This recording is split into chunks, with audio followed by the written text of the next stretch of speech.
Quand on parle du Grand Nord, ça fait toujours rêver. Mais qu'est-ce qu'on ressent quand on y est vraiment? Eh bien, la première sensation, c'est ça. Un immense silence. Le vide. Et en même temps, cette étrange impression d'être comme entouré, protégé.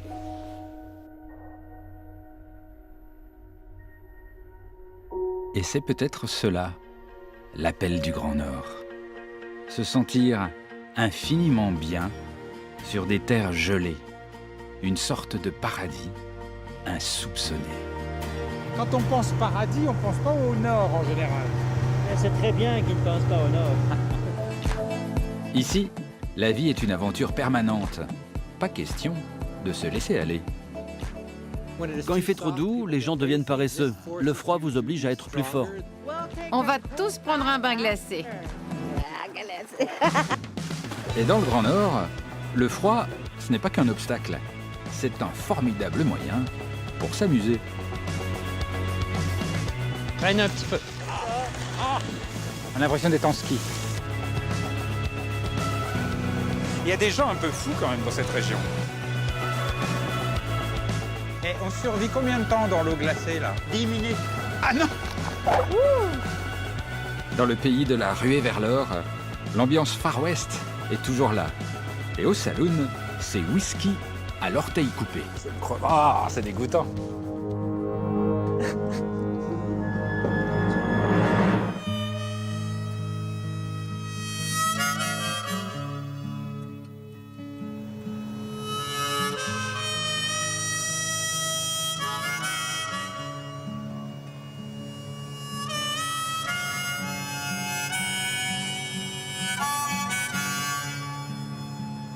Alors dans ces immensités blanches, dans ces paysages à perte de vue, il y a un engin culte, l'engin préféré des trappeurs, des arpenteurs, des prospecteurs, des hommes du Grand Nord. C'est le motoneige. Et là, je vous présente Bob, qui est une sorte d'ouvreur de pistes. Oui, c'est mon travail en hiver. J'ouvre les pistes un peu partout. Beaucoup de voyages, de découvertes.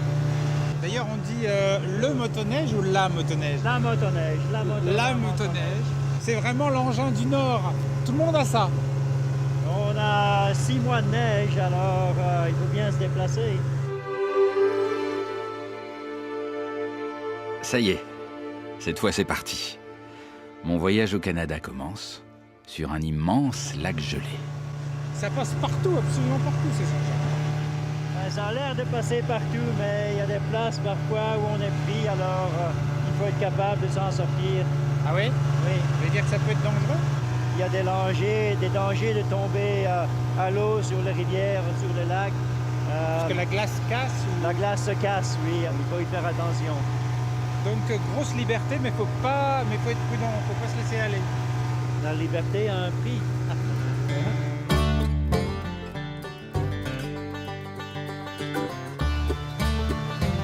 En fait, le lac gelé n'était qu'une petite mise en bouche. Bob doit aujourd'hui ouvrir une piste, et c'est pas de tourpeau. Ça passe là?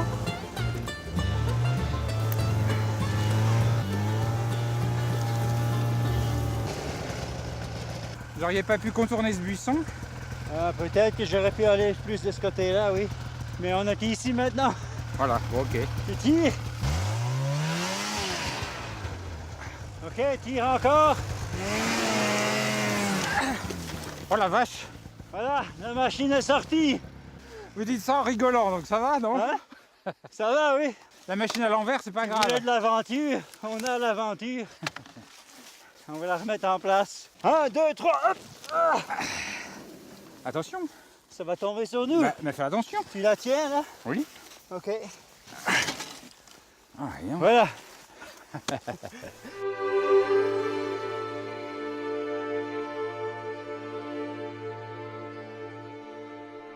Je vais aller vérifier le pont de neige pour savoir si on peut y passer. Et à ton avis, ça passe là? Oui, je pense que oui.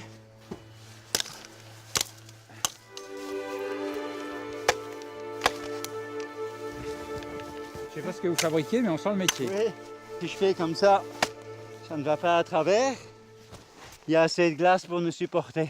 Si ça supporte la frappe, Ça supporte la frappe, oui, ça nous supporte. Là, je suis à peu près sûr que tout ça ici, c'est bon de la façon dont c'est fait.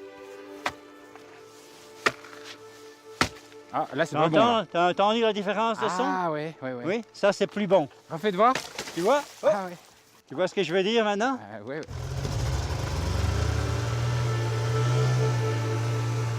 Excellent.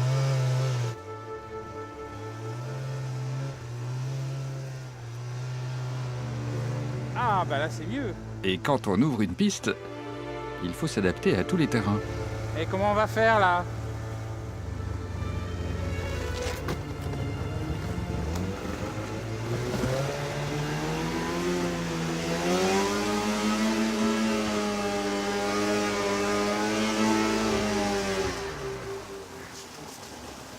Bon bah on est dans l'eau.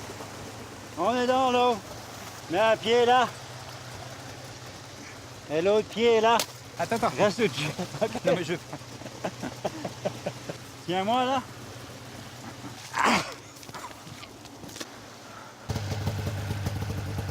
Ok, tire.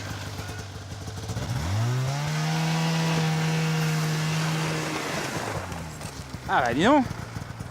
Moi, j'ai une petite question pratique maintenant. Oui. Quand on a de l'eau dans les bottes et qu'il fait moins 10 et que l'eau est en train de geler, qu'est-ce qu'on fait? On change de chaussures. Et si on n'en a pas? On en a. Bob n'est pas qu'un simple ouvreur de piste. C'est aussi le spécialiste de la survie en eau glacée. Dans la région, ceux qui veulent travailler sur des surfaces gelées comme les lacs ou les rivières, se doivent de suivre les formations de Bob. Et moi, je ne vais pas y couper. Ça promet d'être frisquet. C'est la rivière du Yukon ici qui va jusque Dawson et l'Alaska. On doit se préparer au cas où il y a un accident où on tombe à l'eau. Alors tu veux prendre une corde comme ça là. Ouais. Et puis la corde elle est ici, de ce côté-là. Voilà. C'est juste au cas où. Comme ça, quand on va aller vérifier la glace, s'il y a un cas où je tombe à l'eau, tu pourras me sauver. Et si tu tombes à l'eau, je pourrai te sauver. J'aurais plus confiance dans le fait que vous me sauviez que je ne vous sauve. Parce que comptez pas trop sur moi, je suis pas très J'ai doué. confiance en toi. J'ai confiance que si je tombe à l'eau, tu vas me sauver. Ah bon? Et maintenant, on est attachés ensemble. D'accord. Donc si vous tombez à l'eau, vous m'emportez. Je t'emporte, oui. Je D'accord. ne serai pas tout seul. On est frères maintenant. Super. Viens avec moi. Je marche dans les pas. Et c'est quand même pas épais parce qu'on voit l'eau hein, là. Oui. Voilà. Et c'est pas rassurant, hein. Vous êtes sûr? Il y a quelle épaisseur là sous vous? Je ne sais pas, mais ça peut nous supporter. Tu vois, je peux même danser. Et on survit combien de temps dans l'eau glacée là? En moyenne, 10 minutes. 10 minutes. Et après on meurt. Après, on meurt, oui. Oui. On peut être hypothermique, on va probablement mourir. Et si l'eau nous emmène sous la glace, qu'est-ce qui se passe? Oh, si l'eau nous amène sur la glace, c'est pire. C'est pour ça qu'on est bien attachés ensemble. Mais vous êtes au ras de l'eau là, hein? Tu sais, l'eau est si belle que j'ai envie d'aller me baigner. Hein? Ah! Ah non! Qu'est-ce que vous faites? Hey, tire-moi, j'ai 10 minutes. Mais vous êtes cinglés! Mais ça va pas, non? Sauve-moi la vie.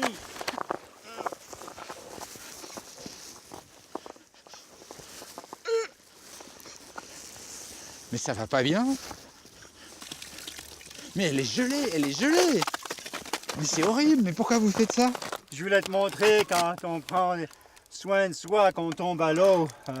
C'est pas si grave que ça. Et en dessous de mon manteau, j'ai un habit de plongée sec. Tu vois? Mais c'est quoi l'intérêt? C'est quoi le but? L'intérêt, c'est de savoir que si tu as les connaissances, si tu as l'équipement, que tu peux tomber à l'eau et survivre. Ce qui tue beaucoup de monde, c'est la panique. Il y a quelque chose qui arrive, on panique et la panique tue. Et si tu sais que si tu as une corde, tu vas pouvoir sortir de l'eau, tu ne paniques plus, tu sais, tu as un plan dans la tête pour survivre. Eh bien, j'ai apporté un habit de plongée avec moi, tu peux le mettre et puis tu peux l'essayer. Il a beau dire, moi quand je l'ai vu sauter dans l'eau glacée, ça m'a un peu refroidi. 2 degrés, c'est vraiment pas beaucoup. Je n'emmène pas large, même en combinaison de survie, triple épaisseur. Je crois pas que je vais faire ça. Je crois pas que je vais faire ça. Alors, si tu nages, je vais te pousser si tu ne le fais pas. Mais il y a des beaux poissons dans l'eau. Continue, Philippe, la vie est belle. C'est gelé. J'ai pas envie. T'as pas envie? Non. Ça vous fait rigoler, hein?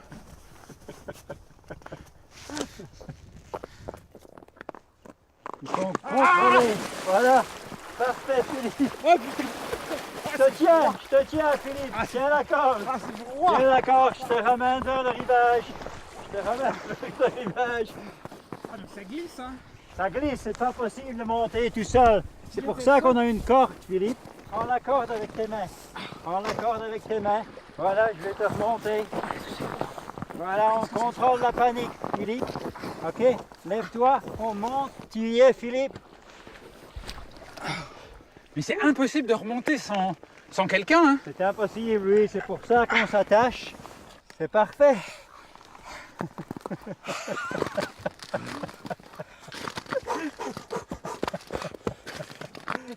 C'est froid. C'est froid, oui, c'est vrai que c'est froid. Voilà. Et ouais, et plus jamais je me balade au bord d'une rivière glacée tout seul. Non, non, Mais non. c'est atroce la sensation, Non, hein. non, non. La sensation est épouvantable parce qu'effectivement, on peut pas remonter. Non. Il fait très très froid, donc les doigts sont comme ça. Et donc, Il y a non des seulement gens- ça glisse, mais on peut pas s'accrocher. Il y a des gens qui ont été trouvés morts et ils avaient les doigts ensanglantés. Ils essayaient de remonter sur la glace et ils étaient seuls, ils n'y arrivaient pas. C'est pour ça qu'on va sur la glace à 2 ou 3 personnes ensemble. Toujours. Toujours, oui. Dans la région, c'est comme ça. Dans la région, on voyage avec nos amis. Bon, Quoi? je peux aller me rhabiller? Tu peux aller te rhabiller, oui, on va y aller. Enlève ton harnais, enlève ton harnais. Je crois que je n'oublierai jamais cet exercice glaçant dans tous les sens du terme. En récompense, Bob m'offre un dernier cadeau. Il m'emmène dans son endroit, le lieu secret qu'il adore. Ah, c'est magnifique. Il n'y a rien. Rien. Et on n'est pas habitué. Enfin, vous, oui, mais moi, non. Moi, je suis pas habitué dans un endroit où sur 360 degrés, il n'y a rien. Il n'y a personne. C'est-à-dire que si jamais il nous arrive un truc là, notre machine tombe en panne, on pourra crier fort, personne ne nous entendra, hein. Non, non, ça c'est vrai. C'est vrai que on sent ici que même aujourd'hui, avec de l'équipement moderne, la vie est quand même toujours un peu une aventure. Je pense que la vie est une aventure. Ouais, mais on l'oublie des fois dans les grandes villes. Dans les grandes villes, ah oui. C'est pour ça que je suis perdu dans une grande ville. Vous êtes perdu dans une grande Ah oui. ville. Dans un endroit comme ça où il n'y a rien, vous n'êtes pas perdu. Oui, oui. Il y a tous des endroits, en regardant ici, c'est presque comme si tout était à moi et à mes amis. Je pense qu'on peut être beaucoup plus solitaire et perdu dans une ville. Ici, j'ai une identité. Ça veut dire quoi? Ça veut dire que le chasseur qui est au là, il sait qui je suis. La personne qui est là, qui a une cabine, il sait qui je suis. Dans une ville, il peut y avoir 1 million de personnes. Il y a probablement 1 million moins 1 qui ne sachent pas qui je suis. Et avec la vie moderne, on peut ouvrir une bouteille de vin, même ici. Ou 2. Et c'est-à-dire qu'en fait, vous avez tous les avantages. Vous avez la vie moderne et en même temps... Faut pas le dire.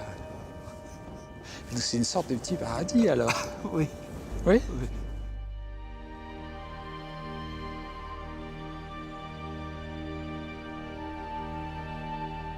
Et vivre au paradis, c'est sans doute ce que sont venus chercher les membres d'une petite communauté qui s'est installée sur un lac, sur le Great Slave Lake, le grand lac gelé des esclaves.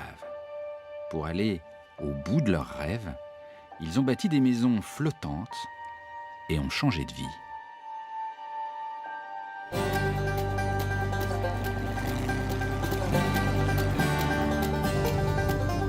C'est le moyen de transport que Stéphanie adore emprunter tous les matins pour aller travailler. Le bombardier canadien est idéal pour se déplacer sur la glace. Un drôle d'engin, lointain cousin du rover lunaire. Elle avait entendu parler de ce lac immense, au port de la vie sauvage, à quelques centaines de kilomètres au sud du cercle polaire. Elle en a rêvé longtemps, jusqu'au jour où elle s'est décidée à partir pour l'aventure. Au Québec, Stéphanie était institutrice. Depuis 2 hivers, elle vit de la pêche commerciale sur le lac.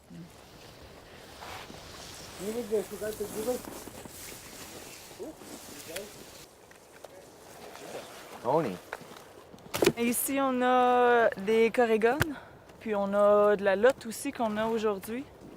Puis les gros là-bas, c'est les inconnus. Coney, c'est ceux qu'on prend pour fumer, le poisson fumé. C'est vraiment bon. Je voyageais au Mexique, puis j'avais rencontré une dame qui venait de l'Alaska. Puis elle me racontait les hivers, comment c'était sombre, puis il fallait qu'elle mette sa lampe frontale pour aller chercher son courrier en hiver. Puis je trouvais ça fascinant. J'avais le goût de vivre ça. C'est comme une autre vie, un autre monde. C'est coloré, c'est marginal, c'est excentrique, c'est le fun. Stéphanie habite la plus petite maison flottante, la Violette, tout au bout du lac. Une cabane de contes de fées. Même en hiver, l'espèce de détachement, là, la distance que tu as, la séparation que tu as avec la ville, on la voit, là, on n'est pas super loin. Là, en 10 minutes, je suis rendue à l'épicerie, mais ici, tu as comme le détachement, tu es séparé par l'eau, la glace, l'eau. C'est sûr que des fois, tu arrives, puis bon, tu as le goût juste d'écouter un film, là, puis te mettre en pyjama, mais là, bon, il n'y a plus de bois, il faut aller fendre du bois, les batteries sont vides, il faut partir la génératrice, il n'y a plus de gaz, il faut aller chercher... Mais si tu es bien organisé, tu as comme ta routine là, de chaque semaine, de comment tu fais tes choses, puis ça se fait super bien.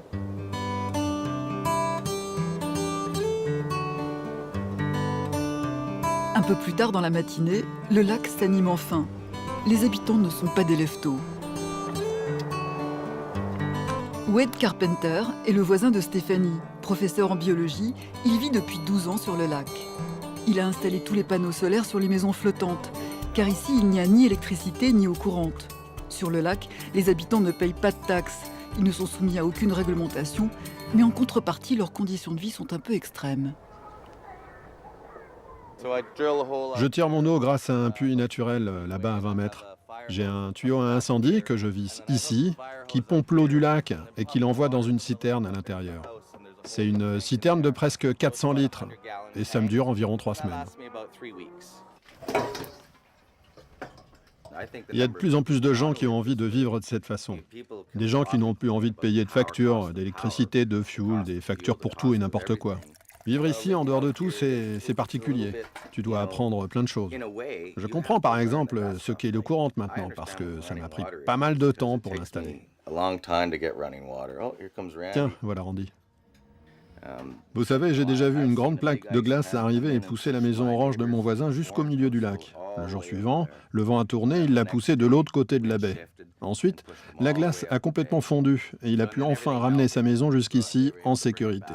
Ouais, ici, vous êtes dépendant de la nature, pas trop de la glace, mais surtout des vagues.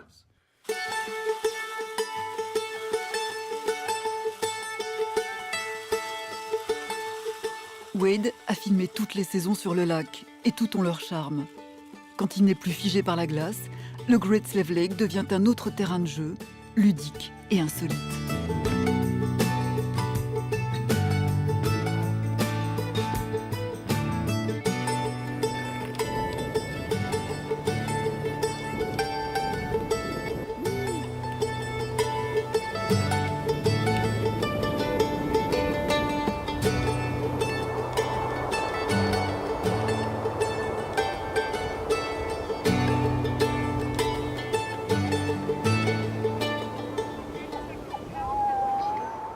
Aujourd'hui, c'est un jour particulier, le Snow King Winter Festival, un des plus renommés du Grand Nord. Début des festivités à 14 h avec la course traditionnelle de chiens de traîneau. The Canadian Championship Dog Derby is off. There they go, wearing bib number 1, Dave Turner. Bib number 2. Fran est la photographe officielle. Elle est une des plus anciennes de la communauté. Elle a posé ses valises ici il y a 30 ans. Là, je fais des plans larges. C'est dur de travailler avec des chiens. Ils sont difficiles à entraîner. Mais j'aime ça. J'aime leur indépendance. Ce n'était pas mon projet au départ de m'installer ici. Je voulais faire un tour du monde en solitaire. J'ai fait 5000, 6000 km. C'était déjà une longue route. Ça m'a pris 3 mois d'Ottawa à ici.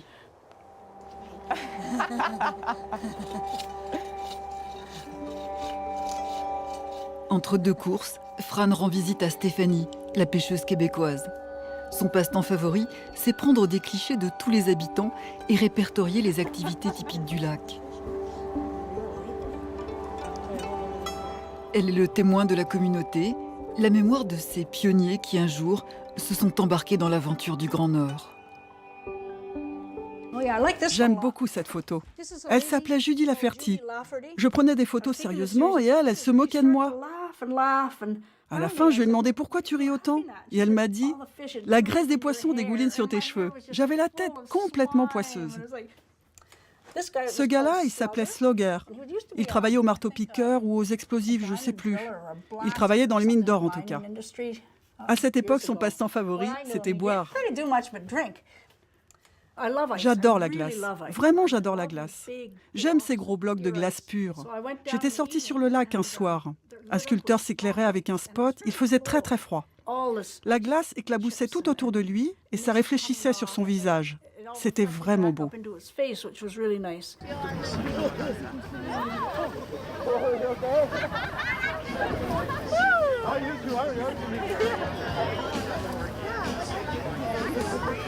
Trappeurs, chercheurs d'or, employés des mines de diamants ou fonctionnaires du gouvernement, ils se retrouvent tous pour le festival. La barbe, c'est le look obligé du coin. Il faut dire que Yellowknife remporte la palme des météos des extrêmes. Température la plus basse avec moins 63 degrés et la couverture neigeuse la plus longue du Canada.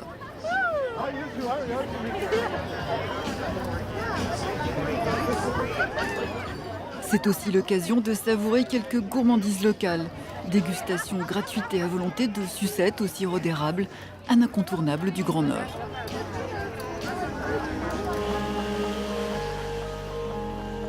Mais l'événement que tout le monde attend, c'est le festival de sculpture sur glace. Il fait moins 25 degrés, à peine assez froid. Le soleil aujourd'hui fait fondre la glace plus vite que prévu. C'est une course contre la montre.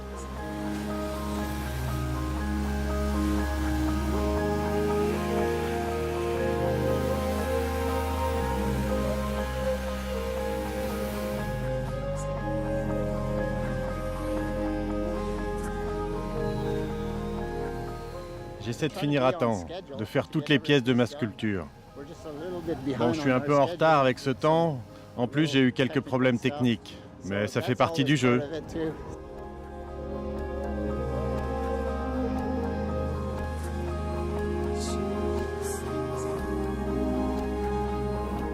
Chaque année, ils construisent un château de glace. Une réalisation gigantesque, différente chaque fois, conçue par des architectes avec créneaux, meurtrières et donjons.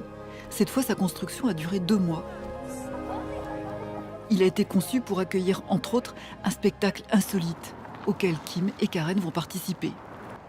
Kim a 24 ans, elle vient de Toronto et elle travaille pour les services sociaux de la ville. Karen est professeure de danse, originaire d'Ottawa. En s'installant ici, elles ont eu envie de monter sur scène, laisser libre cours à leur imagination. Plus facile à faire ici qu'en ville. Alors elles ont monté un spectacle cabaret, une création singulière dans le Grand Nord. Je crois que cette année, on a vendu presque 900 entrées et tout est parti en 10 minutes. C'est un projet de notre communauté pour s'amuser. Ça ne doit pas être absolument sexy, mais surtout créatif. C'est un spectacle local, fait par et pour des amateurs. Il y a 45 femmes, Oui, on a réussi à en réunir 45. Et elles sont infirmières, employées du gouvernement, enseignantes, psychologues, masseuses, électriciennes ou encore plombières. Toutes d'horizons complètement différents. «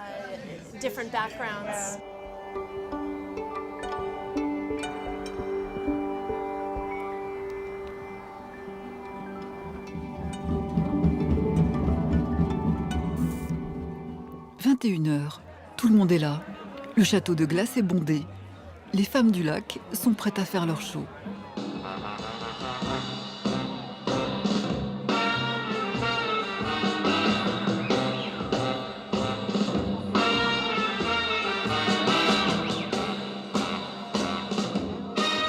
Elles ne jouent leur spectacle qu'une fois dans l'année.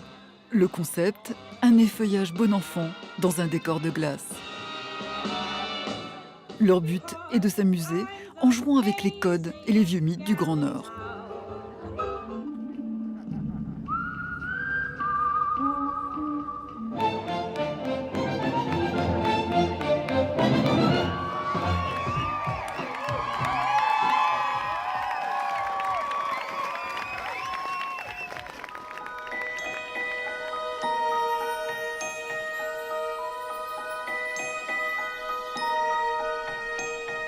Dehors, sur le lac, a lieu un autre spectacle. 243 jours par an, elles illuminent les nuits. Le Great Slave Lake est réputé pour être l'un des meilleurs endroits au monde pour admirer les aurores boréales. Et les nouveaux pionniers viennent aussi pour ça, pour cette magie du Grand Nord.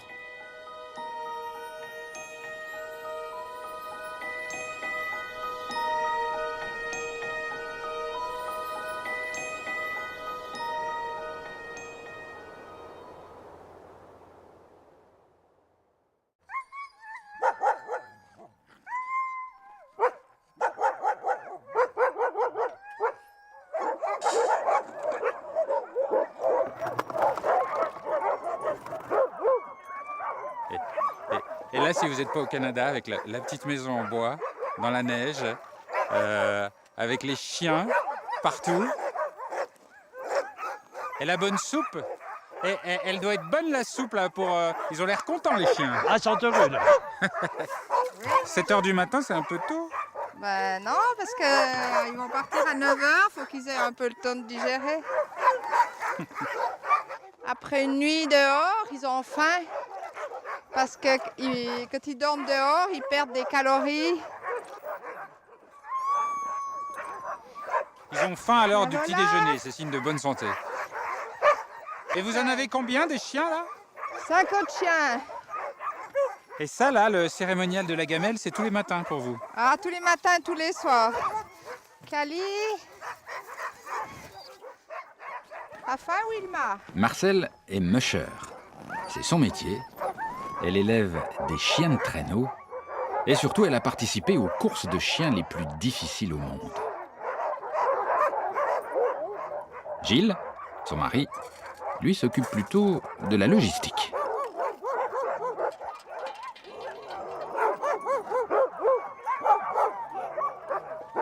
Je peux lui donner? Ouais. On se connaît pas, mais je t'amène à manger. Viens.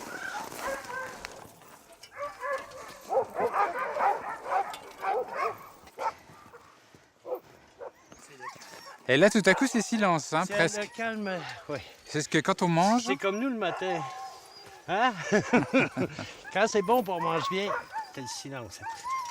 On n'entend que la langue dans la gamelle. Marcel! Marcel! Ouais? Il est tout triste, il n'a plus rien. Ah. Il laisse sa gamelle comme un malheureux. Vous pouvez pas lui donner une petite portion de plus? Non, parce qu'après, pour courir, ils ont trop. Parce que là, ils vont partir courir? Ouais. Mais là, aujourd'hui, ils vont tous sortir.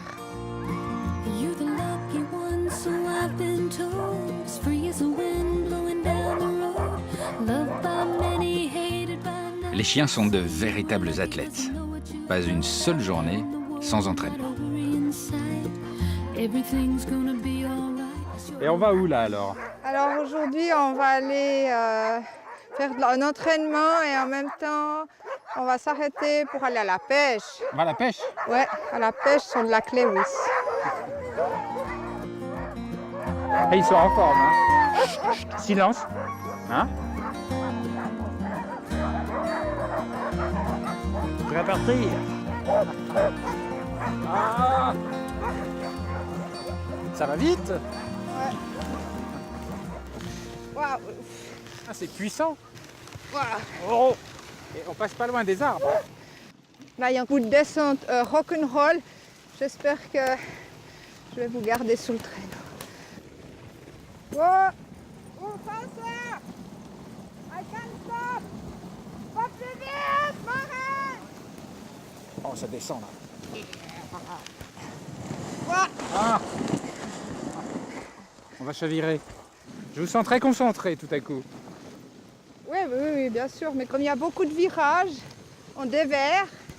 Il faut que je travaille avec mon poids pour que le traîneau ne sorte pas de la piste. Voilà. Tu vois. Oups. Hey, yo. C'est bien les chiens, c'est bien. Et c'est marrant parce qu'on a une sensation de puissance et de silence en même temps. Alors c'est magique quand on tire là, on se détache parce qu'au départ les chiens sont excités et dès qu'on détache le traîneau, c'est le silence total. C'est un moment magique. On est seul avec nos chiens dans la forêt. C'est un truc de solitaire en fait. Plus que c'est le glissement du traîneau et des fois le halètement des chiens. Allez, hop, Momo. J'ai l'impression que je fais le plus beau métier du monde.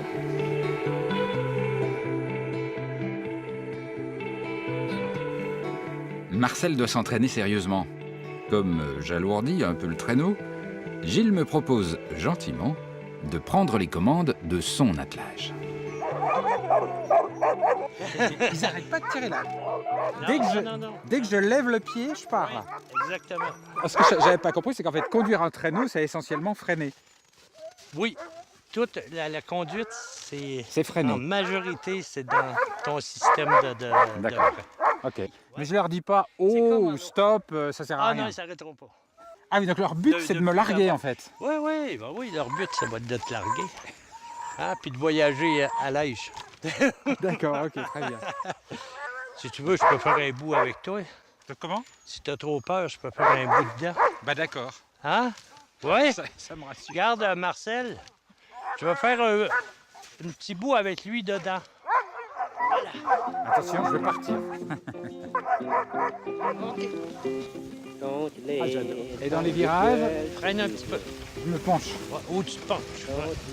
Lâche le frein. Ah, j'adore. Ah, j'aime bien les virages parce que là, on a l'impression d'être en ski.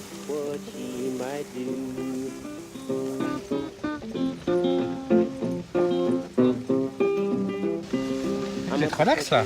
Ah ouais, moi je suis bien là. Je fais la belle vie là. Et là, on est sur quoi? Sur une rivière? Oui, on est sur la rivière Watson. Qui est complètement gelée. Oui. Ah là, ça va être gelé jusqu'à la fin mai. Moi, ce que j'adore, c'est que c'est les sensations du ski, mais sans les inconvénients des remontées mécaniques. Ouais, effectivement. Donc là, on va plafonner à quelle vitesse là? À 15. 15. Aux environs de 15. 15 à l'heure.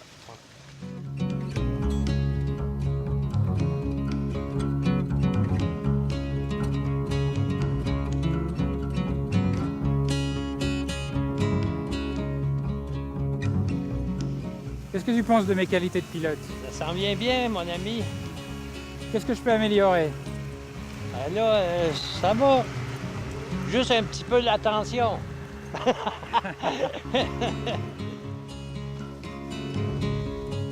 Ah, c'est beau. C'est une sensation de liberté incroyable. Hein?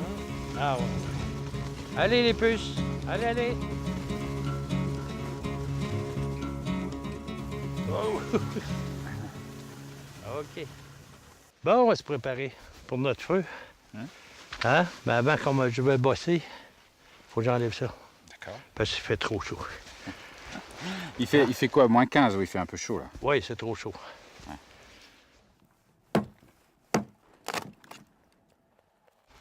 Pour le feu, il faut dégager la neige jusqu'à la glace. Ah bon? Ouais. J'amène le bois? Ouais. Je savais pas qu'on pouvait faire du feu dans la neige. On a le droit de faire du feu n'importe où dans le Nord. Ici, ouais. Dans le Nord, ouais.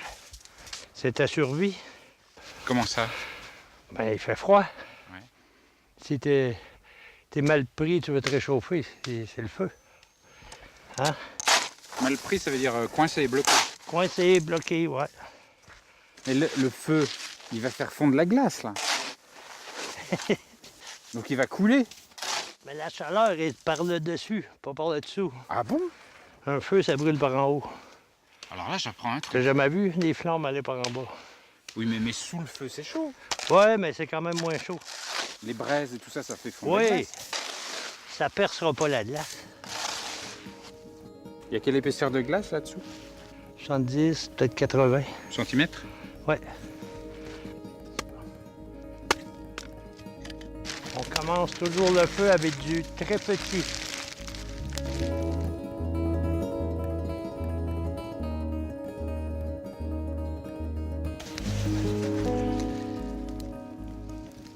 Il y a une espèce de paix et de tranquillité qui s'installe là tout à coup.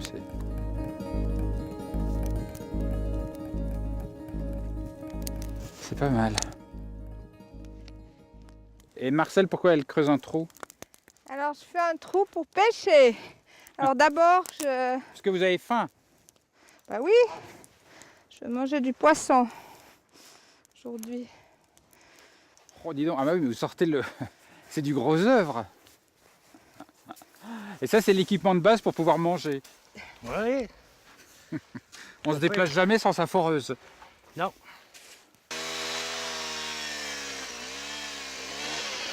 Ah, ça fuit. On va attraper du poisson par ce trou. Ouais. J'espère. Elle est marrante votre canne à pêche.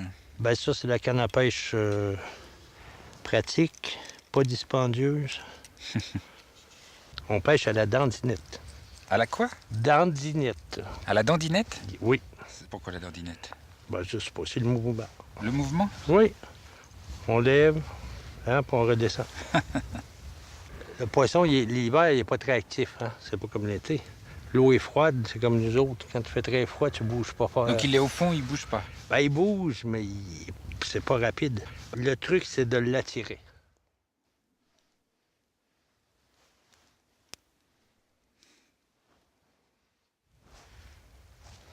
Il faut être très patient pour la pêche. Hein? Et vous pouvez faire la dandinette pendant combien de temps comme ça? Ah, tu peux faire pendant 1 heure, 2 heures. 1 heure? Ouais.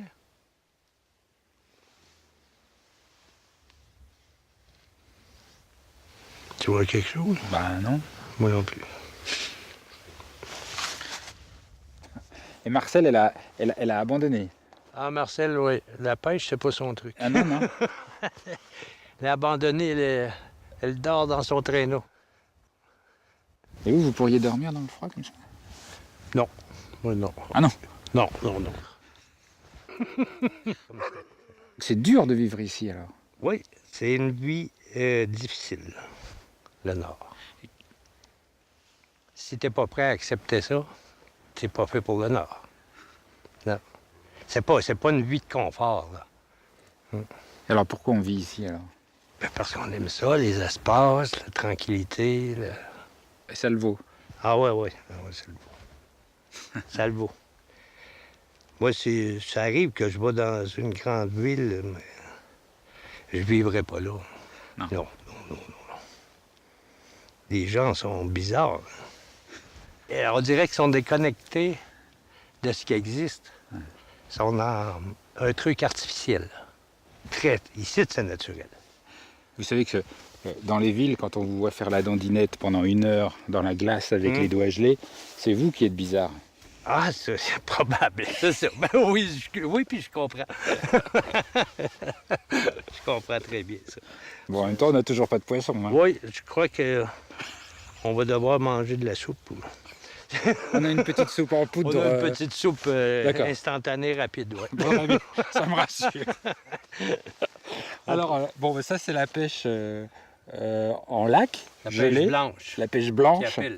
Il y a un petit peu plus au nord une pêche, vous connaissez sans doute, absolument incroyable, où ce sont les Inuits qui font ça, donc c'est beaucoup plus au nord.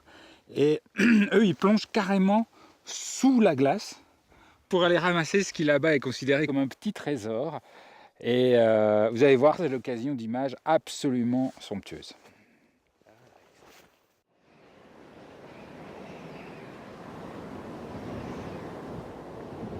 Au Nunavut, il n'y a que 2 couleurs, le blanc et le bleu.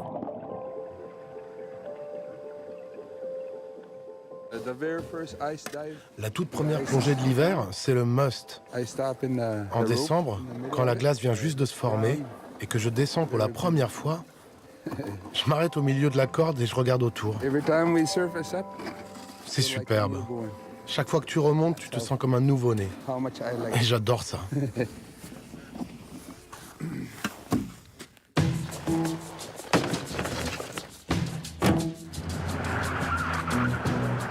C'est la fin de l'hiver, et pour Samy, à cette époque, partir travailler, c'est toujours une aventure. Un coup de poker. Ça passe ou ça casse.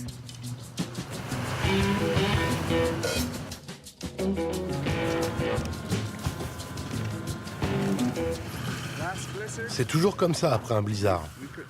Avant, on peut passer, mais après, on reste coincé. Mais bon, c'est juste pour cette partie-là. C'est vrai qu'après, ça roule tout seul, sur la mer. À 1,50 m sous ses roues, c'est l'océan Arctique. Difficile de savoir où est la terre et où est la mer quand la banquise est là. Entre l'hiver et l'été, on change totalement d'univers.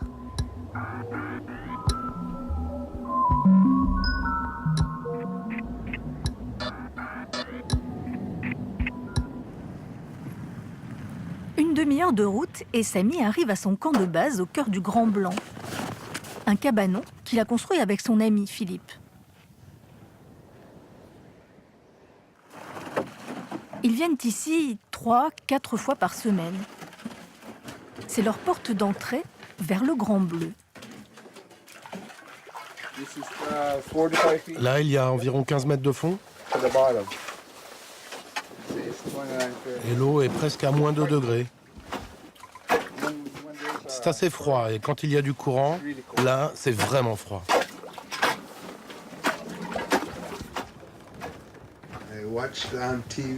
J'avais vu des plongeurs déjà à la télé et ça avait l'air vraiment marrant. Alors j'ai essayé. Maintenant, j'adore ça. J'en arrive même à oublier que c'est dangereux.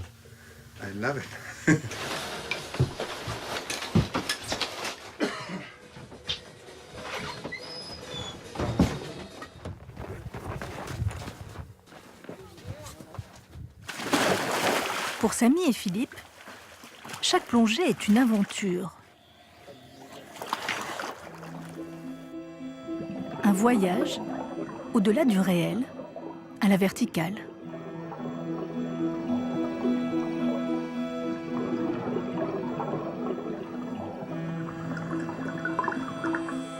Ils vont chercher des clams, ces gros coquillages considérés ici comme une friandise.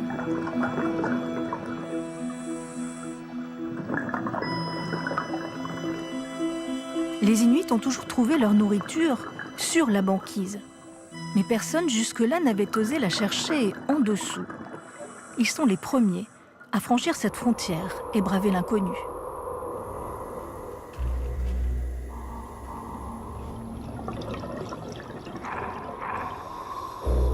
Sous l'eau, leur rayon d'action est de 50 mètres, la longueur de leur ligne de vie. Sans elle, le moindre incident peut être fatal.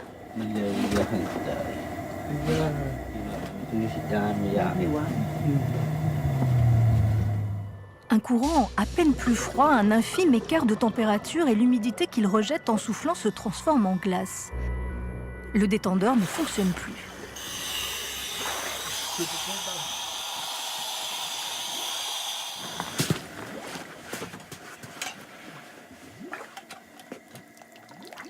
Ça arrive tout le temps, alors ils ont toujours une bouilloire à portée de main.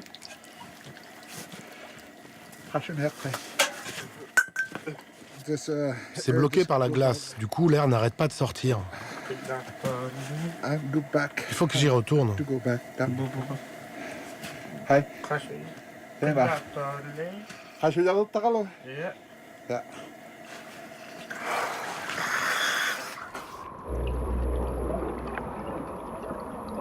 Dans ces conditions, Samy et Philippe ne restent jamais plus d'une demi-heure au fond. Plonger dans l'eau glacée est une vraie performance. Ils ne sont que 4 à le faire dans tout le Nunavut.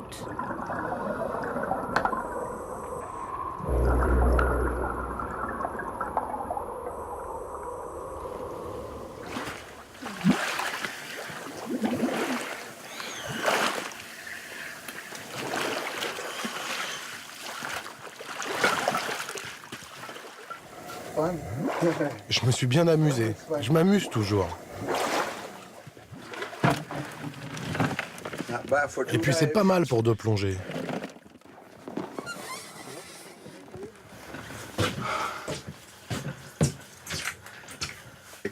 C'est une thérapie de l'esprit. Chaque fois que je remonte, je me sens comme un autre homme.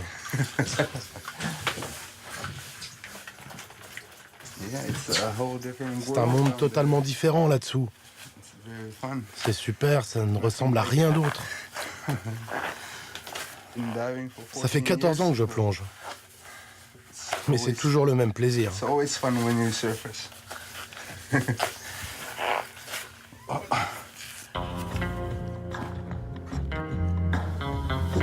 À la mi-journée, retour avec leur cargaison à Qikiqtarjuaq. 500 habitants perdus au milieu des fjords, avec tout le confort moderne, supermarché, école, poste de santé, et pas un seul voisin, à moins de 400 km. Samy ramène 800 clams. On a des amis qui nous les achètent sur Facebook. Et à $1 pièce, pas question d'en garder une seule pour le dîner. Ça nous aide à payer les factures. Parce qu'ici, tout est vraiment très cher. Et puis, nous, on est propriétaires de cette maison. Alors, il faut acheter notre fioul pour le chauffage. La flamme doit toujours brûler. Ça a été long, mais Samy s'est fait sa petite clientèle. Des consommateurs fidèles dans plusieurs villages de la région. Ici, pas de problème de conservation. Il n'a qu'à les expédier tels quels, par avion.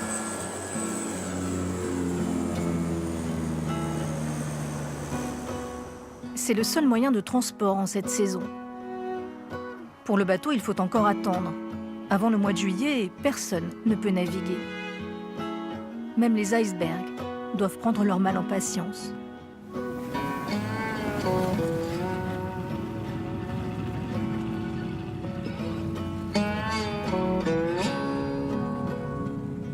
Dans cette immensité figée, seule la cabane de Samy doit régulièrement se déplacer.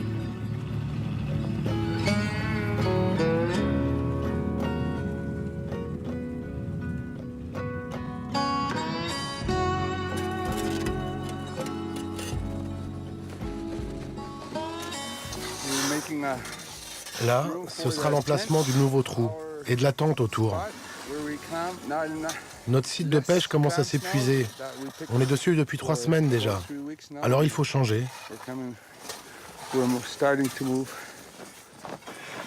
Pour trouver un autre gisement, ils n'ont pas le choix. Il faut creuser un nouveau trou et descendre voir. Du coup, toute la famille est réquisitionnée. C'est bien. On passe la journée au grand air. On s'amuse beaucoup et on s'entraide beaucoup aussi. parti.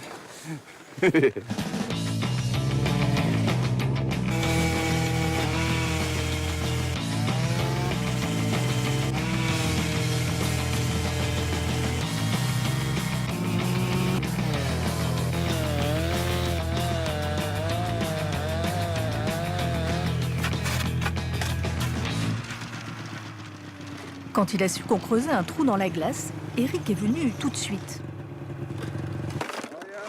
Il est français et vit ici depuis 4 ans.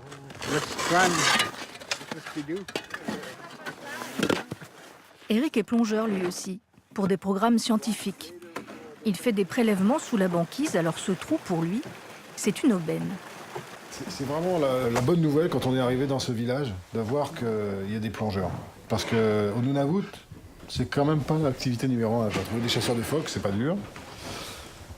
Trouver des chasseurs de caribous, mais alors des gens qui plongent pour aller chercher des clams, ça...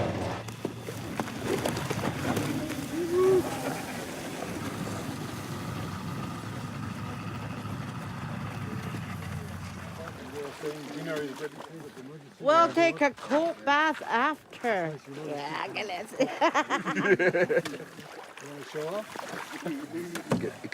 C'est excitant de savoir que cet endroit n'a jamais été exploré avant. C'est un super sentiment.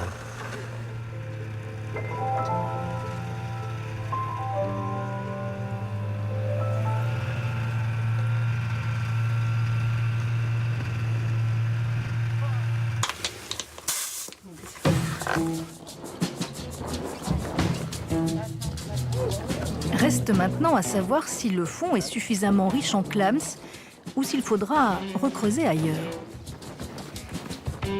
L'inauguration du nouveau trou, c'est l'événement du week-end. See you later. Eric, le plongeur français, est le premier à descendre, à explorer cet espace encore vierge pour la science. Sa mission ?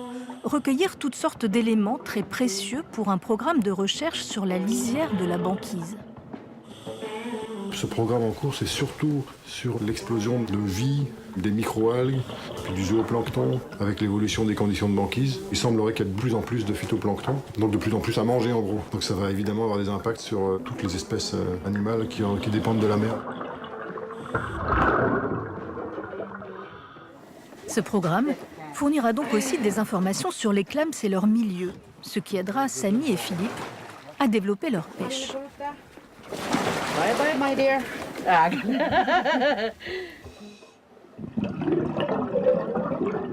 Et cette fois, ce sont leurs épouses qui tiennent leur vie entre leurs mains. Do you see them? No. No, it's pretty deep. It's pretty deep. His tank, I can see it from here. It was scary. Au début, on avait très peur pour eux. C'est quand même nos maris. L'atmosphère est si décontractée qu'elles en oublient l'essentiel. So maybe it's ice here. No, we forgot. L'eau chaude pour le matériel.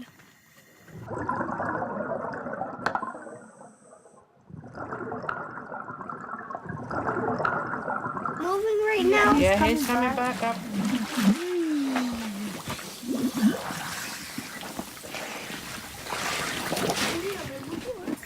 Nice big ones.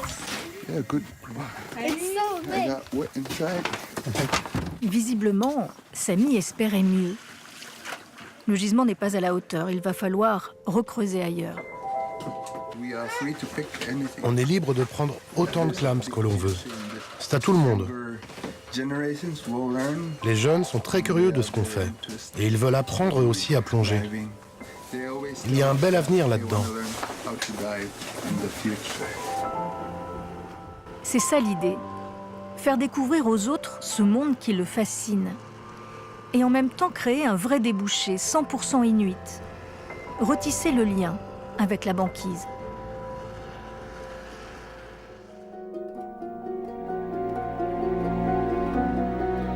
Difficile de parler du Grand Nord canadien sans parler de ses montagnes. Le Grand Nord, ce sont aussi des altitudes vertigineuses. Et pour découvrir ces sommets impressionnants, il vaut mieux bien s'entourer. L'idéal, c'est c'est d'essayer de faire ami-ami avec les hommes qui surveillent et protègent les routes des avalanches. Parce que eux, ils ont un hélico et surtout, ils connaissent très très bien cette région très très fraîche.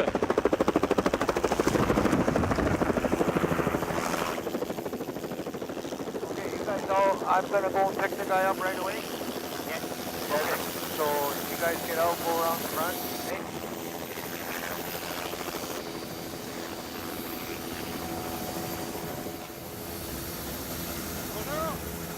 Salut Philippe. Allez, mets ton casque. Voilà. Il fait très très frais. Il fait -10. Et c'est chaud ou c'est pas chaud pour vous? C'est comme, c'est bon, c'est frais, mais pas trop froid. Ah d'accord, ok. Ouais.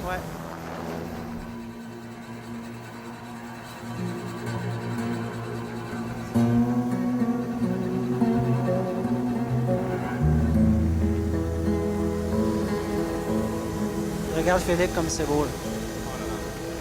Ah, c'est magnifique là.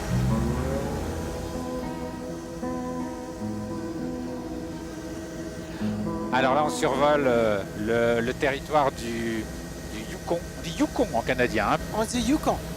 Oui. C'est marrant, il n'y a que les Français qui disent Yukon alors. Oh, je crois que oui. Bon, alors on est au Yukon. Et c'est des dizaines, des centaines et des centaines de kilomètres de vide. Enfin de vide, de nature, mais pas de traces humaines. C'est incroyable.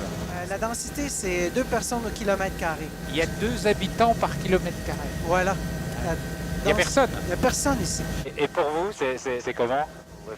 C'est le plus bel endroit du Canada. Il y a des montagnes, des lacs, de gigantesques lacs, des grandes vallées. Je me sens privilégié à chaque fois que je vole ici. C'est incroyable. J'ai l'impression d'être un explorateur. Et qu'est-ce qu'on aperçoit là-bas, cette montagne là? Alors ça, c'est le mont Logan. C'est situé dans le parc Kluane et c'est juste en dessous de 6000 mètres d'altitude. Ah, c'est très très haut. C'est très très haut et c'est la montagne la plus grosse au monde au niveau de la circonférence. Elle fait un peu plus que 100 km. À la base du mont Logan, ça fait un peu plus de 100 km. Alors, beaucoup de montagnards, d'alpinistes viennent, au lieu de faire l'ascension du mont Logan, ils font la circonférence, qui est toute une aventure.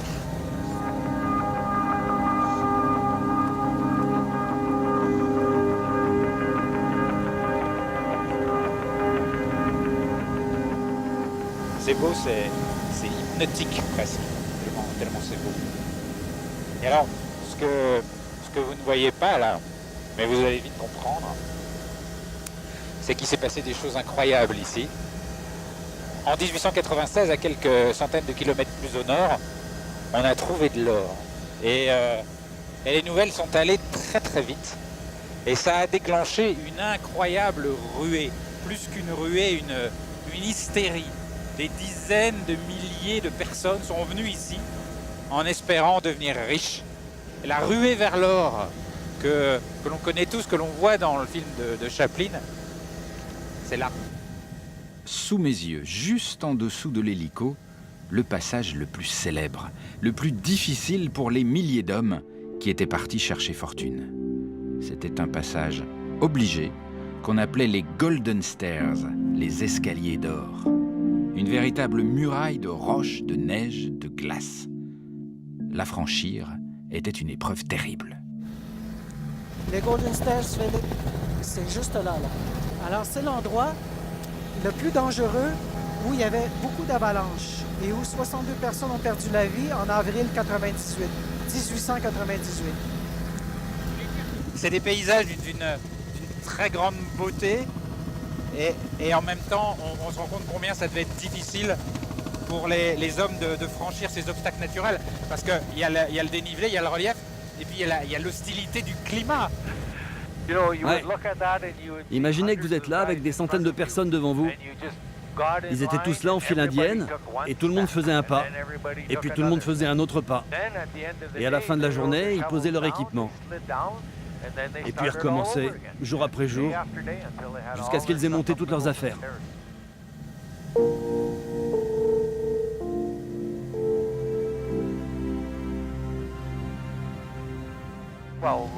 Il y avait des gens qui n'avaient jamais vu de montagne avant d'arriver ici. Ils ne savaient vraiment pas ce qui les attendait. C'était un moment complètement fou. Ouais, je pense qu'ils étaient très résistants. Et je suis ravi de ne pas avoir à le faire. Et de l'autre côté des Golden Stairs, ce n'était pas terminé. Avant d'atteindre l'or, il y avait encore plus de 800 km à parcourir, au milieu de terres quasiment vierges. Et l'une des étapes importantes sur cette route, c'était le village de Bennett, dont il ne reste aujourd'hui presque que l'église. Cette petite église là, toute mignonne qui apparaît dans la neige, c'est chouette. Oui, elle est importante, cette église. Elle a tout vu de la rue vers l'or. Elle était là? Elle était là. On peut aller voir? Bien sûr. Atterrissage sur lac gelé, l'accès à ce lieu mythique n'est pas si simple. On y va là, maintenant? Joe? C'est pour moi un moment privilégié. Elle est juste en haut là, sur la butte. Et on aperçoit le clocher.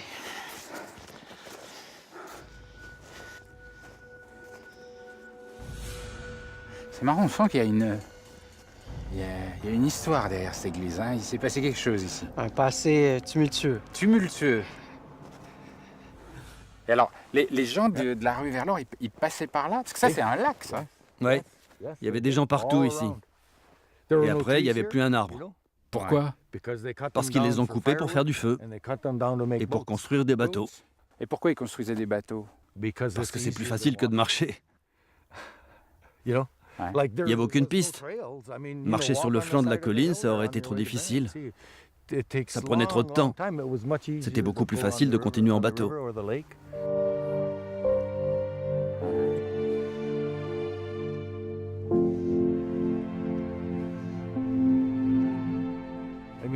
C'était pas vraiment des bateaux, plutôt des radeaux un peu améliorés. Ça devait être un peu fragile. Ah oui, très fragile. Certains coulaient juste en sortant, là. Alors là, le lac, il est complètement gelé, donc il y avait une saison pour partir, j'imagine. Ouais. La plupart des gens attendaient la fonte des glaces. Mais d'autres partaient carrément en hiver. S'ils avaient amené des chiens, ils se construisaient un petit traîneau. Il y en a même qui mettaient des voiles dessus pour que le vent pousse leur traîneau sur le lac.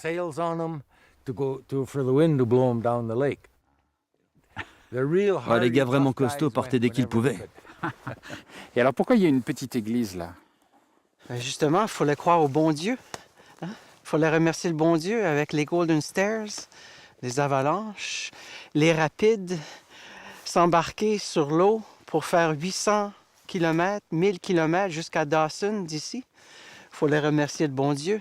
Donc, il fallait surtout le prier. Il fallait le prier. L'église Bennett. Dans cet environnement si extrême, où l'histoire des hommes est incroyable, il y a aussi des métiers que je pensais complètement disparus, comme le métier de trappeur. Il y a aujourd'hui encore des trappeurs au Canada. Aussi d'ailleurs une trappeuse, Émilie, une vie totalement à part.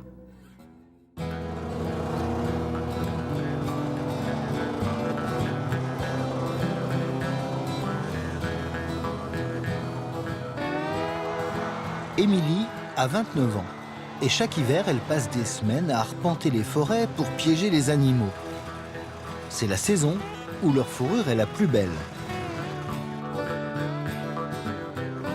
Il lui faut une sacrée dose de volonté et de courage pour jouer comme ça les héros solitaires. Mais Émilie est du genre tenace, elle est trappeuse. C'est le 4e piège à castor qu'elle relève ce matin.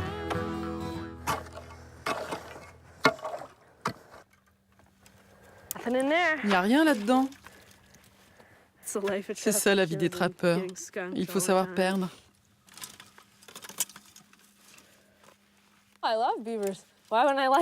Mais j'adore les castors. C'est super un castor. Ce n'est pas parce que tu pièges un animal que tu ne l'aimes pas. J'ai plus de respect pour les animaux que je piège que pour la plupart des gens que je côtoie. Tu dois connaître les animaux pour les piéger. Sûrement beaucoup mieux que tu ne connais tes parents ou tes amis. Sa famille aujourd'hui, c'est Bill, l'homme qui l'a initié, son père spirituel, son mentor. Et son territoire de chasse est à une dizaine de kilomètres. J'ai piégé des milliers de castors dans ma vie, et c'est toujours compliqué quand il y a 1 mètre de neige au-dessus du terrier. Difficile de sentir, de deviner où mettre le piège.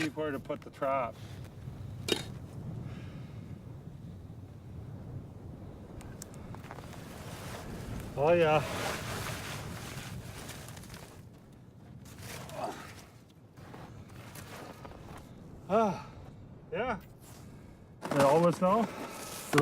Vous voyez les traces là? Les corbeaux savaient avant moi qu'il y avait un castor. Ils savent toujours. C'est un beau castor. Le piège lui a brisé la nuque. Il est mort sur le coup. On lui a donné une mort digne et dans le respect. C'est ça notre but.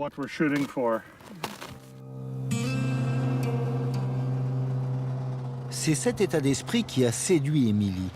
Et c'est pour cela qu'elle a choisi cette vie, qu'elle supporte les longues soirées en solitaire, loin de tout. Il y a toujours un endroit où dormir sur un territoire de chasse.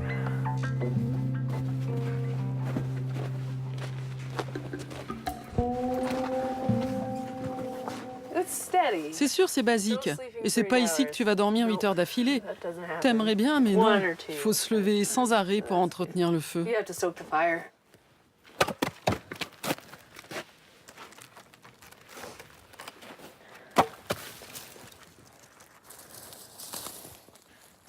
C'est bien d'être loin de tout. À 3 heures de route, de la moindre maison, elle ne peut compter que sur elle-même. Le feu, c'est la première chose que tu fais. J'ai toujours des allumettes sur moi, mais en général, il y en a dans les cabanes. C'est des choses qui restent là tout le temps. Les allumettes, la hache, tout ça.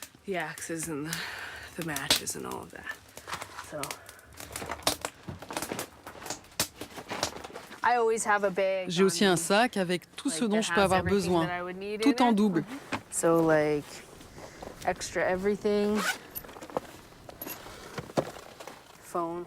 Le téléphone, bien sûr. Des gants. Des balles. Juste au cas où, les balles. On n'est jamais trop prudent, surtout ici. Il y a des ours dans le coin. Je n'ai jamais eu à m'en servir, mais je me maudirais de ne pas les avoir si j'en avais besoin.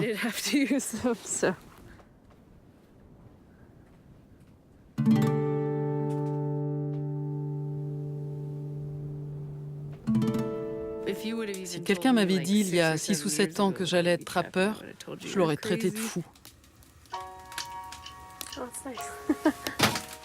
Trappeur, ce n'était pas sa vocation première à Émilie.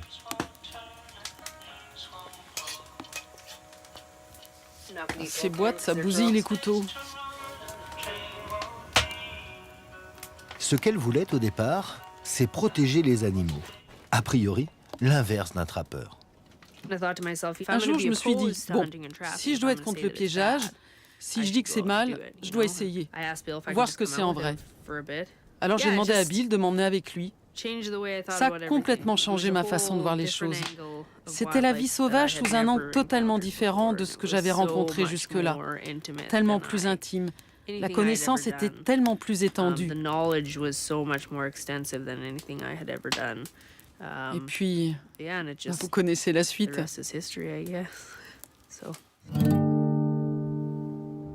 Ce matin, elle attend Bill. Ils doivent relever les derniers pièges ensemble, les derniers de l'hiver.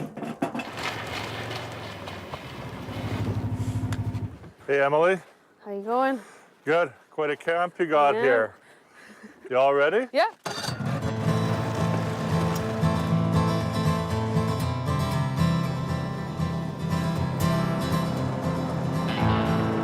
D'abord maître et élève, Émilie et Bill sont devenus associés. Elle travaille maintenant sur sa zone de piégeage pendant toute la saison, jusqu'à la fin du mois de mars. C'est une activité très réglementée, comme la chasse.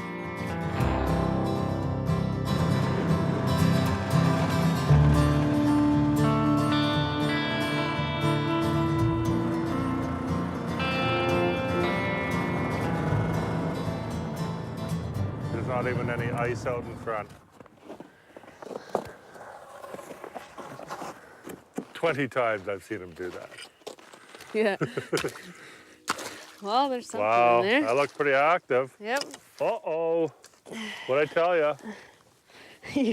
You know. You always know. It's the little guy. Oh. Nice double catch, though. Yep.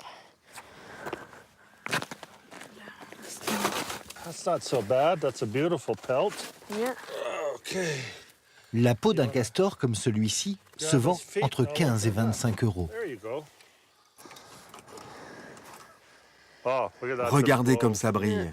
Ah, c'est super. Beautiful. Yeah, and then they're all dry and they go in the sled and they don't. And that's why Il doit avoir 2 ans. size of beaver is C'est what avec the des very jeunes castors comme ça finest qu'on coats fait are les made plus out beaux manteaux of, and hats et les and that chapeaux kind of aussi. thing, 'cause the fur is very warm Leur and it's fourrure very est très chaude soft and et très silky as well. soyeuse. A little male. Like that's a male, yeah? Ce jeune castor sera leur dernière prise de l'hiver, mais le travail n'est pas terminé pour autant. Ils viennent d'être appelés dans l'extrême nord de l'Alberta par des scientifiques, une mission spéciale.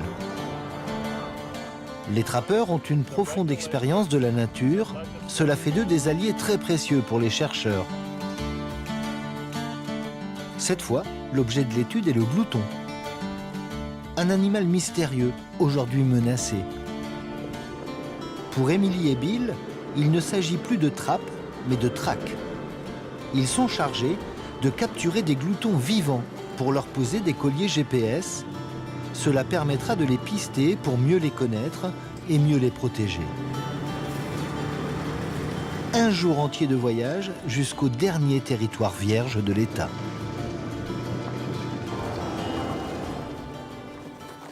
Le fils de Bill, Duncan, vit sur place depuis 3 mois. C'est lui qui a fabriqué les pièges.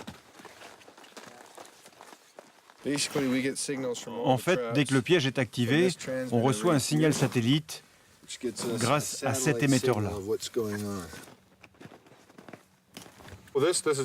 Et ça, c'est un appareil photo détecteur de mouvement.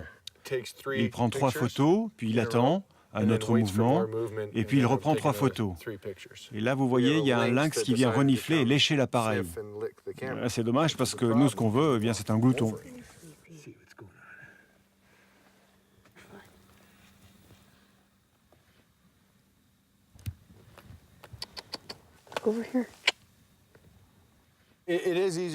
C'est plus facile d'attraper un lynx qu'un glouton. En fait, le lynx ne s'occupe pas de ce qu'il a autour. Du moment qu'il a quelque chose à manger, il entre et il prend. Le glouton, lui, il est beaucoup plus méfiant. Alors il va prendre le temps de renifler, de sentir, et surtout dans cette zone ici, parce que c'est un terrain utilisé par des trappeurs. Ils savent que quand on est là, eh bien, c'est pas forcément bon pour eux. Yeah. Okay, go ahead, Jim. You ready? Yeah. What a beast.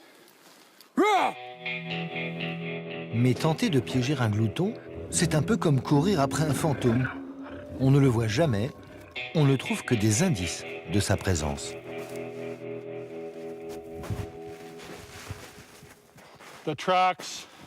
Avec ces traces-là, on sait tout de suite qu'il s'agit d'un glouton. Il a les 5 doigts caractéristiques de sa famille, les mustélidés. Et puis il a une démarche très particulière, plutôt marrante d'ailleurs. Il parcourt des kilomètres et des kilomètres comme ça. Il reste encore un piège à contrôler. La dernière chance de la journée. C'est un pécan. Il est joli, oui, mais ce n'est qu'un pécan.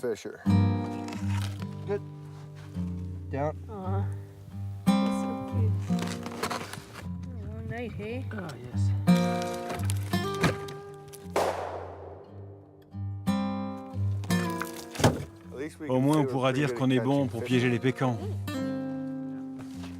Toute la faune de la forêt y passe, sauf le glouton. 3 mois qu'il est là, et Duncan n'en a attrapé que 2. 3 mois sans personne avec qui trinquer. Autant dire que Bill et Emily sont les bienvenus dans la cabane. Cream ale? I don't know. Pretty good. Oh, it's cold. Pendant 1 an et demi, ça a été très dur. Et supporter ces gars-là, c'est ce qu'il y a eu de pire, bien sûr. What did you say?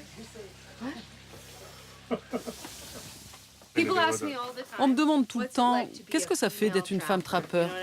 Je me considère pas comme une femme trappeur. Je me considère comme un trappeur, c'est tout. On pense que le piégeage est lié à une aptitude physique, mais pas du tout en fait. Il faut être malin, c'est tout. Et peu importe le nombre de pièges que tu fais, comment tu les fais, si tu ne les mets pas au bon endroit, ça ne sert à rien. Il faut juste un peu de jugeote. I know. Let go. A life on the land. La vie dans la nature, si elle est vécue dans le respect de la nature, donne de la paix aux êtres humains. Et je trouve que c'est quelque chose dont les gens manquent plus que tout aujourd'hui. La paix. C'est ça l'attraction du piégeage, c'est de vivre en paix avec les espaces sauvages qu'il nous reste.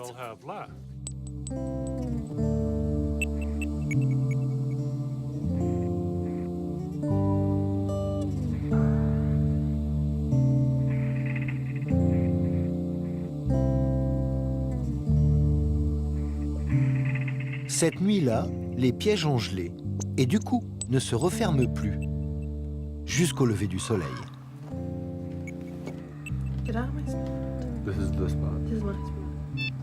Ça y est, un piège est enclenché. Le signal informe juste Duncan qu'il y a un animal dans le piège. 2 heures de trajet en motoneige pour savoir lequel.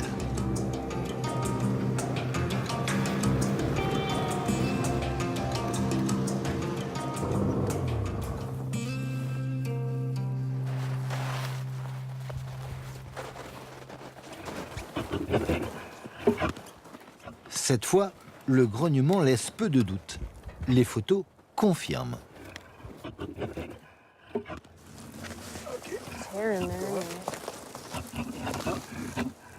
Yeah, it's a Wolverine. Yep. Keep going up.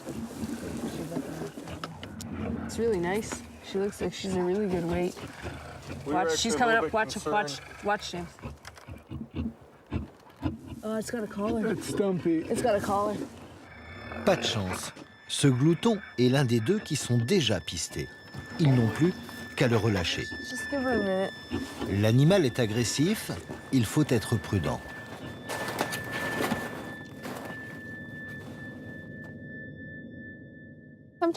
C'est bon de les voir partir. Mais la question, c'est pas de savoir si piéger un animal vivant me rend heureuse et piéger mort me rend triste. C'est juste quelque chose de différent. Mais la récompense est la même, à chaque fois.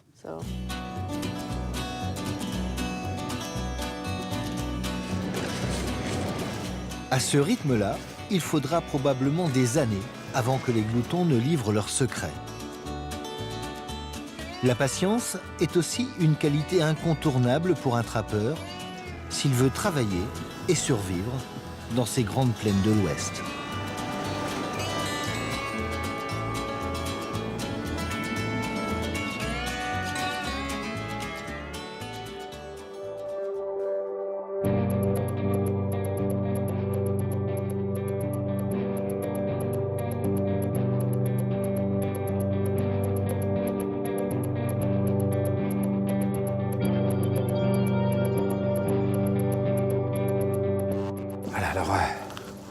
Au nord, toujours plus au nord. Là, je suis dans la petite ville de Dawson. On est au milieu de l'après-midi. Donc là, vous voyez, c'est là normalement que l'activité bat son plein. Et si les gens sont plutôt calfeutrés chez eux ou au bureau ou dans les boutiques, c'est parce que là, il fait moins 29 degrés. Et ici, c'est normal, hein, moins 29. Ça surprend personne. Ça peut aller jusqu'à moins 30, moins 40, moins 50. C'est une autre planète. Une sorte de Far West. Mais de Far West gelé.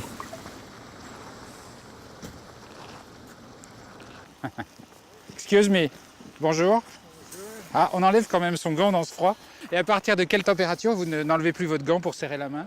Oh, je ne sais pas, il n'y a pas de température officielle, mais on commence à bien cacher sa peau vers les moins 30. Et à moins 40, on recouvre tout. C'est une question banale, mais comment ça fait de vivre dans une ville où il fait aussi froid? C'est terrible ou finalement, vous n'avez pas l'air malheureux?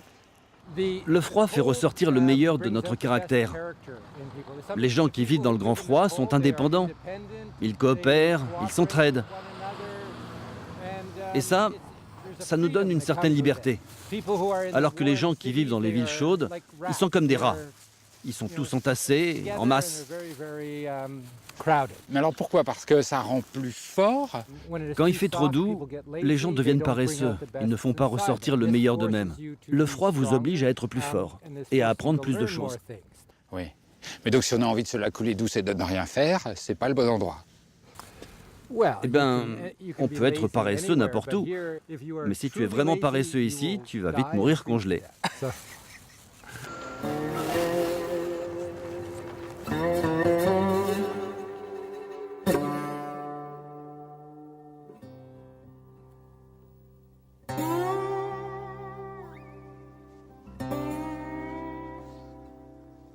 Ah, excusez-moi, elle est un peu penchée, non? Ben oui.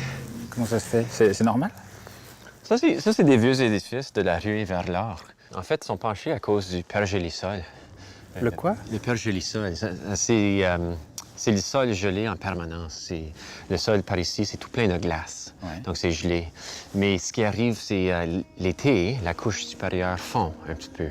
Ce qui fait que le sol devient un petit peu dynamique. Un peu mou? Un peu mou, c'est ça. Et puis les buildings commencent à se pencher un petit peu. Ça donne un charme à la ville. C'est une des raisons pourquoi on aime ça ici. C'est vrai? Oui, ben oui. J'ai un vrai coup de cœur pour ce Far West gelé. Dawson, c'est la ville de la ruée vers l'or. C'était la terre promise de ces milliers d'aventuriers qui, à la fin du 19e siècle, risquaient leur peau pour tenter de venir faire fortune ici. Et l'atmosphère y est encore. On m'a dit que si je voulais découvrir l'âme de cette ville, il fallait que je fasse un petit tour au Pit, un des seuls bars de Dawson ouvert en hiver. Il n'a pas l'air très ouvert comme ça, mais c'est toujours pareil, c'est parce que tout le monde ferme les portes et les fenêtres parce qu'il fait froid. Et puis si vous regardez la date là, c'est le plus vieux bar de tout l'état du Yukon ici. C'est culte. Il était déjà là au moment de la ruée vers l'or.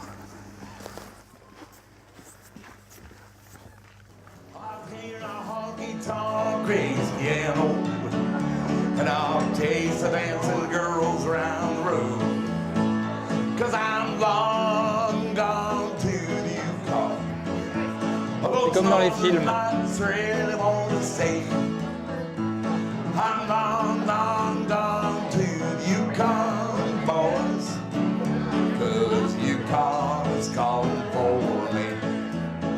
Bonjour.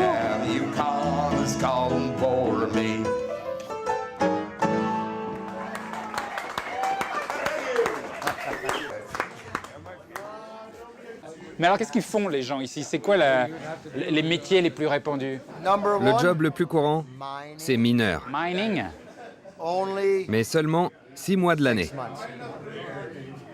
Le reste de l'année, je suis ici, cloué sur ma chaise. Je bosserais bien toute l'année si je pouvais, mais on ne peut pas travailler à moins 40 degrés. Et là, en ce moment, c'est gelé.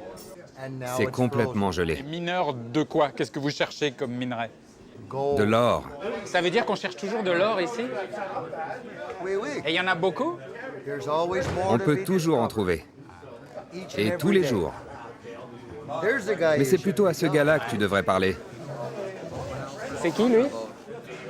Il s'appelle Carl. La mine, ça le connaît. Il sent l'or de loin. Il a le nez fin pour ça. C'est vrai? Je te jure. C'est vrai, vous êtes mineur, alors c'est votre boulot? Oui, j'extrais de l'or du sol. C'est mon métier. Et j'aime ça, ça fait partie de l'histoire de Dawson. J'ai ça en moi. Qu'est-ce que ça veut dire, vous l'avez en vous? En fait, je suis pratiquement né dans une mine. Mon père est arrivé ici il y a 35 ans. C'est un mode de vie unique. Je n'en changerai pour rien au monde.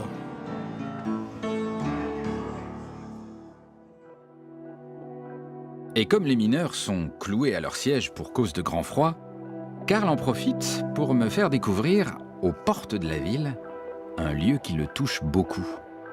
Un vestige émouvant de la grande époque de la soif de l'or.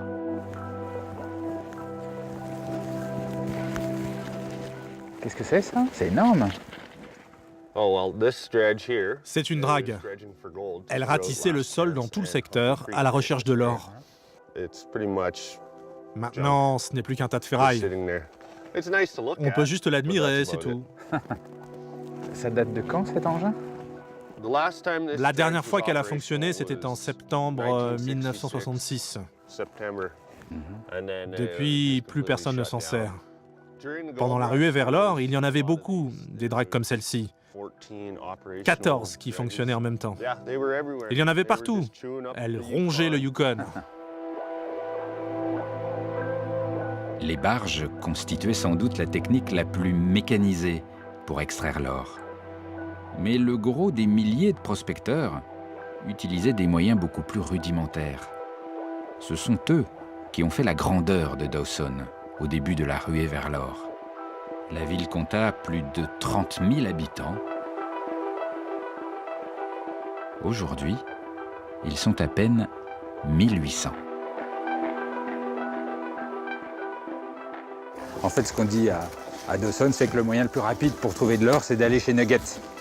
Nuggets, ça veut dire pépite.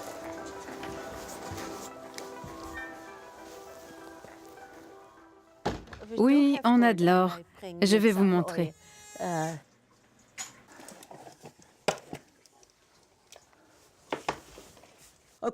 Laissez-moi juste poser ça sur la table. Tout ça vient uniquement de la région.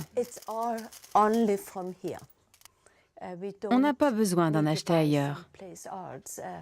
Cet or, j'ai jamais vu autant d'or. Vous voyez, certaines pièces sont vraiment superbes, si vous regardez de près. Prenez-la dans la main. Ça, c'est une pépite, comme on peut en trouver dans la rivière. C'est énorme. Vous voyez, il y a un côté plat. Ça montre la pression qu'elle a subie dans le sol. Parce qu'elle a été écrasée dans le sol. La terre a bougé et rebougé. Les glaciers ont poussé les roches. Donc en fait, chaque petite pépite vous raconte une histoire. Oh là là, c'est incroyablement lourd. Et on trouve encore beaucoup d'or dans la région. Oui. Mais comparé à l'époque de la ruée vers l'or, il y en a 20 fois moins maintenant qu'à son apogée. Il est l'or. Vous aimez bien jouer avec. L'or, monseigneur.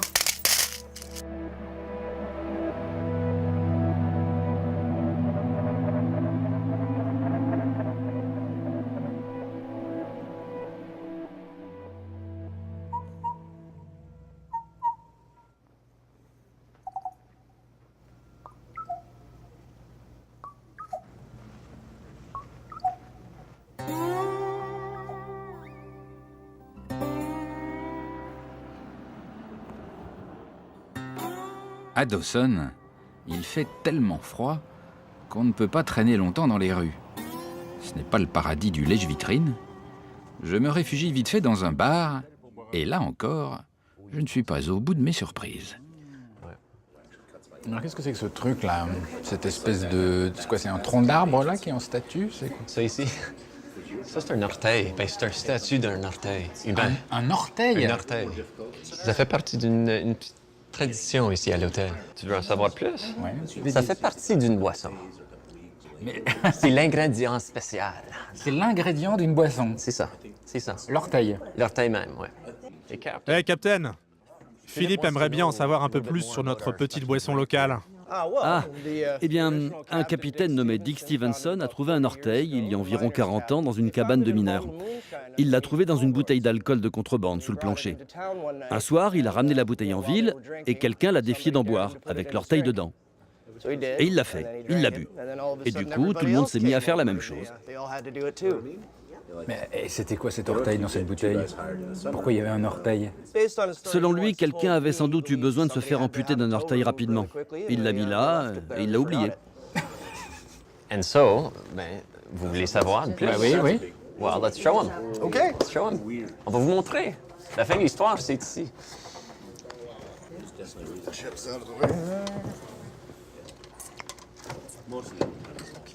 Et voilà l'orteil. Ah, c'est dégoûtant. C'est un vrai orteil? Oui, c'est un vrai. Non. C'est l'orteil qui a été retrouvé dans la maison? Non, l'original a été avalé depuis longtemps. En buvant. Et donc celui-là, il est de qui? Je sais pas trop qui nous a donné celui-là. On nous en apporte comme ça de temps en temps. Alors la tradition veut qu'on fasse ça avec du Yukon Jack, notre whisky canadien. Canadian whiskey liqueur. OK, Philippe. Vous êtes prêts? Je sais pas. Buvez rapidement ou lentement, c'est pareil. Vos lèvres doivent impérativement toucher cet orteil.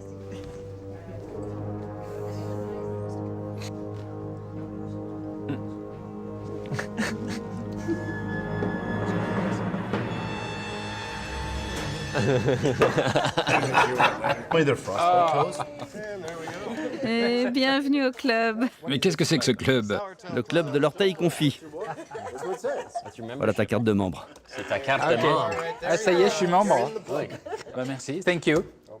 On va remettre l'orteil dans son lit. Et vous êtes quand même un petit peu spéciaux à Dawson, non?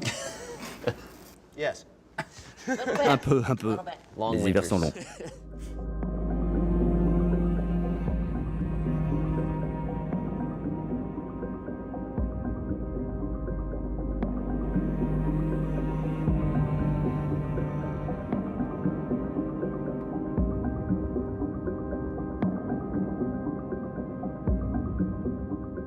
Je crois que je commence à comprendre les gens qui viennent ici et qui décident de rester. Parce qu'en fait, il y a quelque chose d'envoûtant dans cette ville. Elle vous projette immédiatement dans un autre monde. Elle vous projette très très loin dans le nord, très très bas dans les températures. Le passé est ici tout autour, mélangé au présent, et puis c'est un spectacle, regardez. La nature vous offre des cadeaux incroyables, même si elle est parfois très très dure. Tout y est. Il ne manque que les bisons. Un troupeau de bisons qui passerait par là. Il y en avait beaucoup autrefois. Ils ont disparu. Mais ce qu'on ne dit pas, c'est qu'ils reviennent. Et ici, dans le secteur, c'est un gros sujet de conversation. Dans l'arrière-pays yukonnais, il est au centre de tous les intérêts. On ne parle que de lui. Charles, Lucie et Chris sont amoureux des grands espaces. D'habitude, ils chassent l'orignal et le caribou. Mais aujourd'hui, ils pistent le bison. Depuis son retour dans le Yukon, observer ses comportements est devenu une vraie passion. Mais l'exercice est compliqué. Les bisons parcourent une 50aine de kilomètres par jour et le territoire du Yukon est grand comme l'Espagne. Ici, c'est les genres de places pour voir du bison. On est très loin, on a une très grande vue. Puis les montagnes, ils facent au sud, ça veut dire qu'ils sont toutes déneigées. Puis pour eux autres, ils aiment ça parce qu'ils ont chaud. Puis c'est facile d'aller manger l'herbe. C'est tout ce que vous voyez, les bisons sont partout là-dedans, il faut les trouver. Les biologistes ont réintroduit les bisons près d'une rivière isolée, dans une vallée. Un environnement idéal pour leur développement. Mais les bisons n'en ont fait qu'à leur tête. Ils ont quitté la rivière, direction les montagnes en altitude. Ils sont allés s'installer juste à l'endroit où l'on a retrouvé des ossements de leurs ancêtres. daté de plus de 10 000 ans. Alors, pour être sûr de voir des bisons, il faut venir ici, près de la ville de Whitehorse, où un troupeau est gardé en captivité. Dans ce parc, ils sont devenus un sujet d'étude passionnant pour les scientifiques. Le docteur Maria Alloc est leur vétérinaire.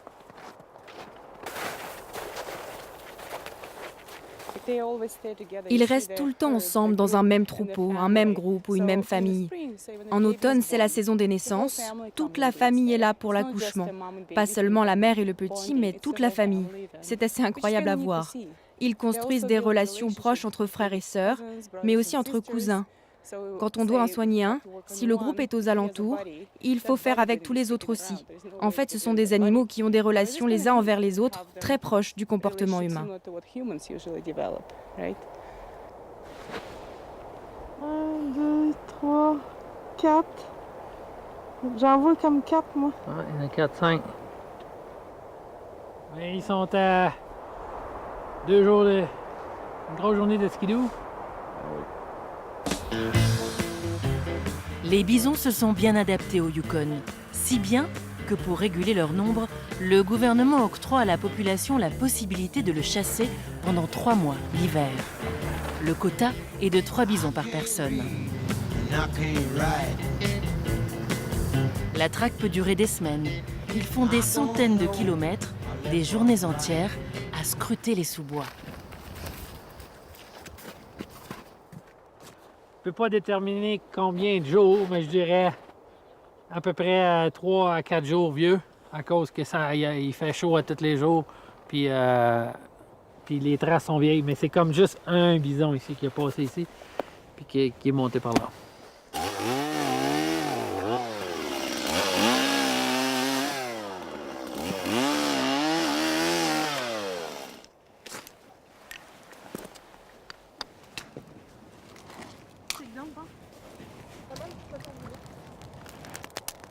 C'était vraiment ça que je pensais.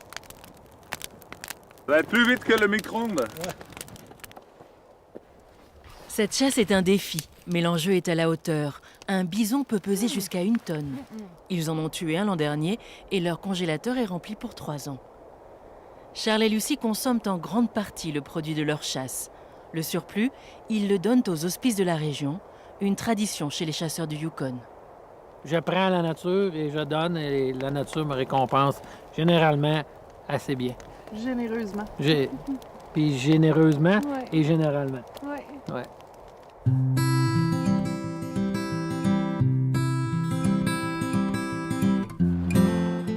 Whitehorse, capitale du Yukon. Célèbre pour ses mines de cuivre, d'or et d'argent et pour son commerce de fourrure.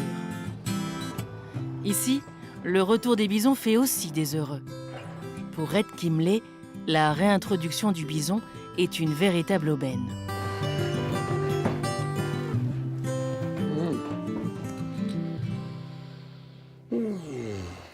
Son nom ici, c'est Buffalo.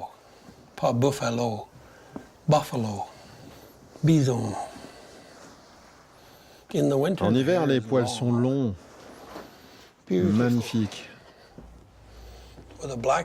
Et il y a une partie noire là au milieu du dos. Le toucher, la couleur, les nuances. C'est magnifique. Magnifique. Le prix d'une peau de bison, c'est environ 1 000 €.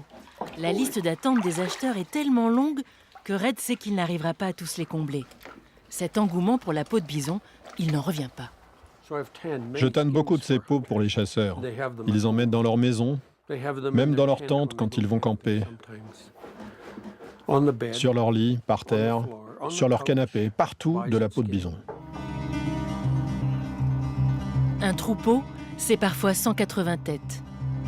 En se déplaçant et en piétinant la terre, ils laissent derrière eux un champ de bataille et saccagent les habitats des autres espèces. Résultat, la population de caribous et de mouflons a chuté. Tout cela, les scientifiques ne l'avaient pas prévu. En quelques années, les bisons ont déstabilisé tout l'écosystème de la région. Pete Taylor est taxidermiste et guide de haute montagne. Pour lui, le retour des bisons a d'autres conséquences négatives générées par l'homme. Car pour le trouver, les chasseurs sont prêts à tout et parcourent des zones reculées où ils n'allaient jamais. Avec leur motoneige, ils ouvrent la voie à des prédateurs inhabituels. Je vois des loups là-bas chaque jour. Pas seulement des empreintes, mais des loups qui courent sur des traces de motoneige. Quand vous faites des traces, 2 jours plus tard, les loups les empruntent et ils vont dans des endroits où ils n'iraient jamais d'ordinaire. Ces traces leur donnent accès à l'arrière-pays en dépensant peu d'énergie. Maintenant, on trouve de plus en plus de carcasses et bien sûr, de plus en plus d'empreintes de loups. C'est un cercle vicieux. Tu veux, Chris, là, les loups, ils viennent juste de passer. Il y a 2 loups. C'est 2, hein? Je pensais aussi. C'est 2 loups. Puis comment que je sais qu'il y en a un plus gros que l'autre? Il y a comme un petit loup et un gros loup à cause qu'il y a les 2 griffes en avant.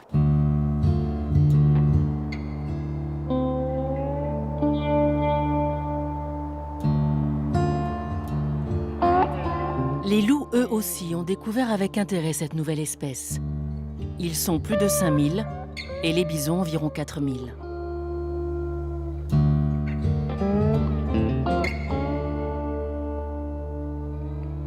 Les biologistes pensent que les loups pourraient jouer un rôle positif, même essentiel, en réglant le problème de surpopulation des bisons.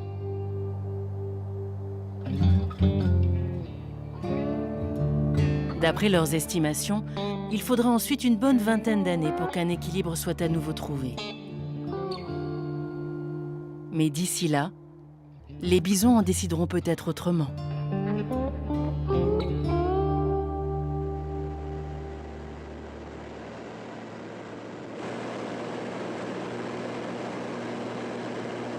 L'un des engins, moi, que je préfère, c'est celui-là. On n'a pas souvent l'occasion de le prendre. C'est l'avion à ski pour aller ravitailler des maisons, des hôtels, des bourgades isolées. C'est l'engin idéal. Et le pilote idéal de cet engin idéal, c'est Gerd. Vous avez un beau métier, hein. C'est quand même, vous avez un beau bureau. Oh oui, un très beau bureau. C'est un avion à ski. Ça passe partout, ça? Ben, quasiment partout. Il faut juste être sûr de pouvoir atterrir dans des bonnes conditions. Au printemps, on peut même atterrir sur les glaciers. Mais la plupart du temps, on atterrit sur des lacs gelés.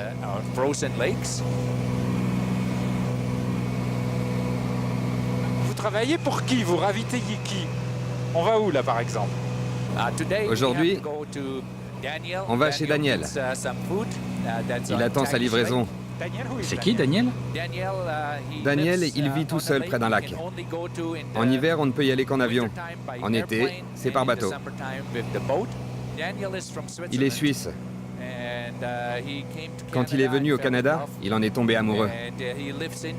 Il vit dans la nature sauvage complètement seul, avec ses chiens toute l'année.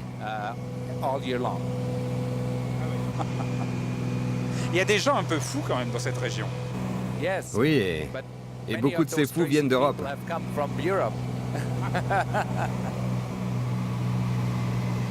C'est très très beau. On va atterrir sur ce lac?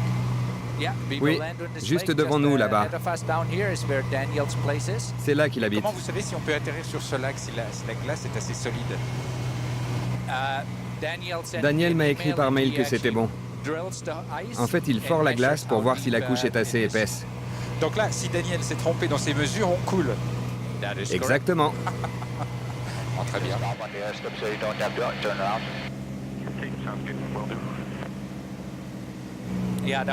Les trous qu'on voit là, c'est de l'eau qui déborde. Vous les voyez? Ah oui. C'est dangereux. L'eau remonte et on reste bloqué. Donc on va aller faire un petit vol de reconnaissance. C'est comme quand on prend un bain. On trempe les orteils dans l'eau pour voir si c'est trop chaud ou trop froid. Alors, d'abord je sors les skis et on va effleurer la glace.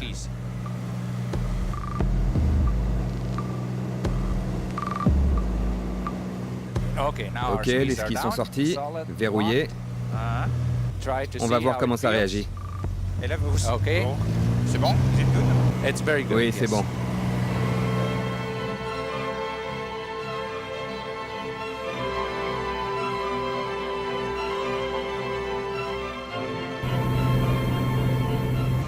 C'est Daniel en bas là? Oui, c'est lui. Je suis impatient de le voir. Excellent. Voilà. Bon pilote. Good pilot. Super pilote.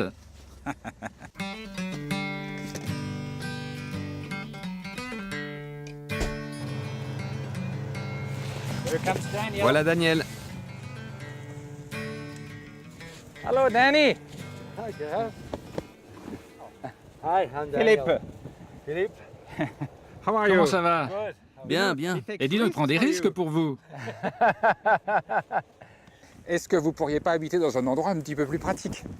Je pourrais, bien sûr, mais ma situation est un peu compliquée. Je suis considéré légalement comme aveugle, donc je ne me sens plus trop à l'aise au milieu des gens. Really? Je vois quand même, avec mon meilleur œil, je vois encore 20%. C'est pas beaucoup. Et j'aime pas trop la foule. S'il y a trop de gens qui bougent autour de moi, je vois pas qui est qui. Mais ici, avec les chiens, les jumelles et les gens que je connais et qui me connaissent, je me sens très bien. Vous voulez pas qu'on décharge les courses? Ah oui, c'est vers la livraison.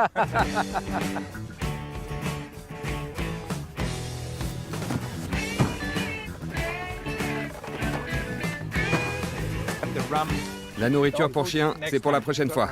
T'as mes cigarettes? Elles doivent être dans le lot. Ah ok. Tout est là-dedans. On peut aller chez vous?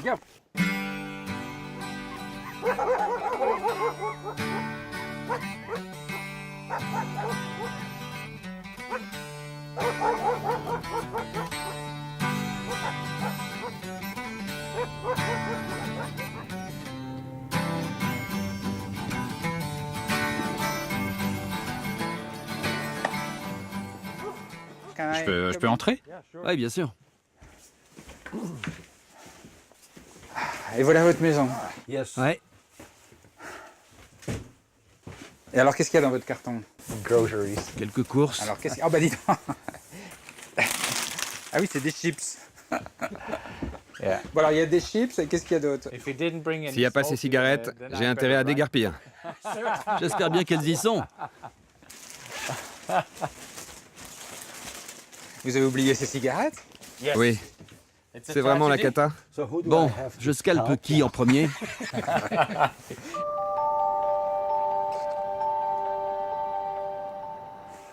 Depuis combien de temps vous vivez là? Eh ben, environ 23 ans. Mais l'énergie, alors vous la puisez où? C'est un générateur. Générateur et batterie. Et votre eau? Le lac. Ah bah oui. Il y a un ruisseau. Je pourrais avoir l'eau courante. Je l'avais à une époque. Mais je préfère marcher jusqu'au lac, une fois par jour. Je prends 2 seaux, ça me suffit. C'est pas si compliqué.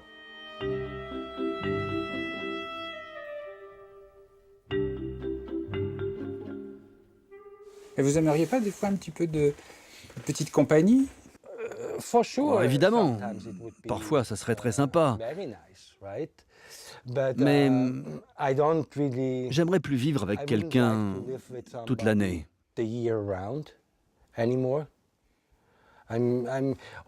Toutes ces dernières années, j'ai appris à vivre tout seul. J'ai fait la paix avec moi-même. Et je pense que c'est vraiment important, ça. Et jamais vous vous dites, oh là là, je m'ennuie. Oh, bien sûr, je m'ennuie. Ces derniers 3 mois, il n'y avait que 6 ou 7 heures de lumière par jour. C'est extrêmement ennuyeux. Mais il y a un mauvais côté à tout. Rien n'est parfait. C'était super de vous rencontrer. Ça m'a fait plaisir. Thank you. Et votre maison, elle donne envie. On a envie de venir passer des petites vacances loin de tout. Si vous avez vraiment besoin de paix un jour, c'est une bonne idée. Mais je suis pas sûr que vous ayez envie que je sois là avec vous. Ça dépend. Mais vous avez le droit de dire non.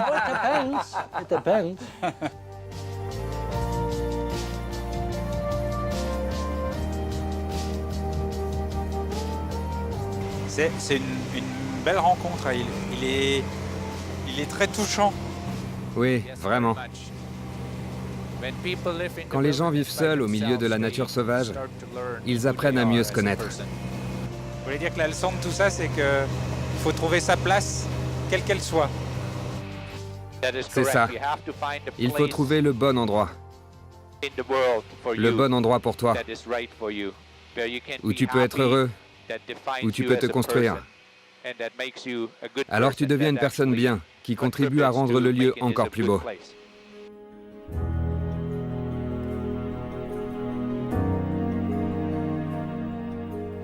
Alors là, tout est gelé. Et ça vous arrive d'apercevoir un peu de vie de temps en temps? Oui, on voit beaucoup d'animaux. Les gens viennent souvent ici pour les ours. Mais en ce moment, c'est l'hiver. Ils hibernent. Et ils sont complètement endormis, là? Oui, ils sont tous en train de dormir. Et au printemps, la température grimpe, le soleil réchauffe le sol, ils se réveillent et ils sortent de leur tanière. Alors justement, on a des images absolument délicieuses, adorables d'une maman ours juste à la sortie de la tanière, quand il fait encore froid, mais qu'elle vienne de se réveiller avec ses petits.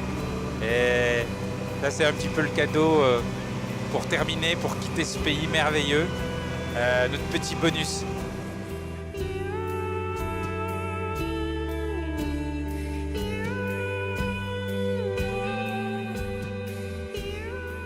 Voilà, c'est tout mignon, ça valait le coup. C'est la fin de ce voyage dans le grand froid, avec des gens chaleureux. À très très vite sur d'autres routes. I'm long gone to the Yukon, boys, 'cause the Yukon's calling for me. Well, brother, I just got your note this morning. You tell me that you found a little gold, and before another day is dawning, on that long northern train I'm gonna roll. 'Cause I'm long gone to the Yukon, those northern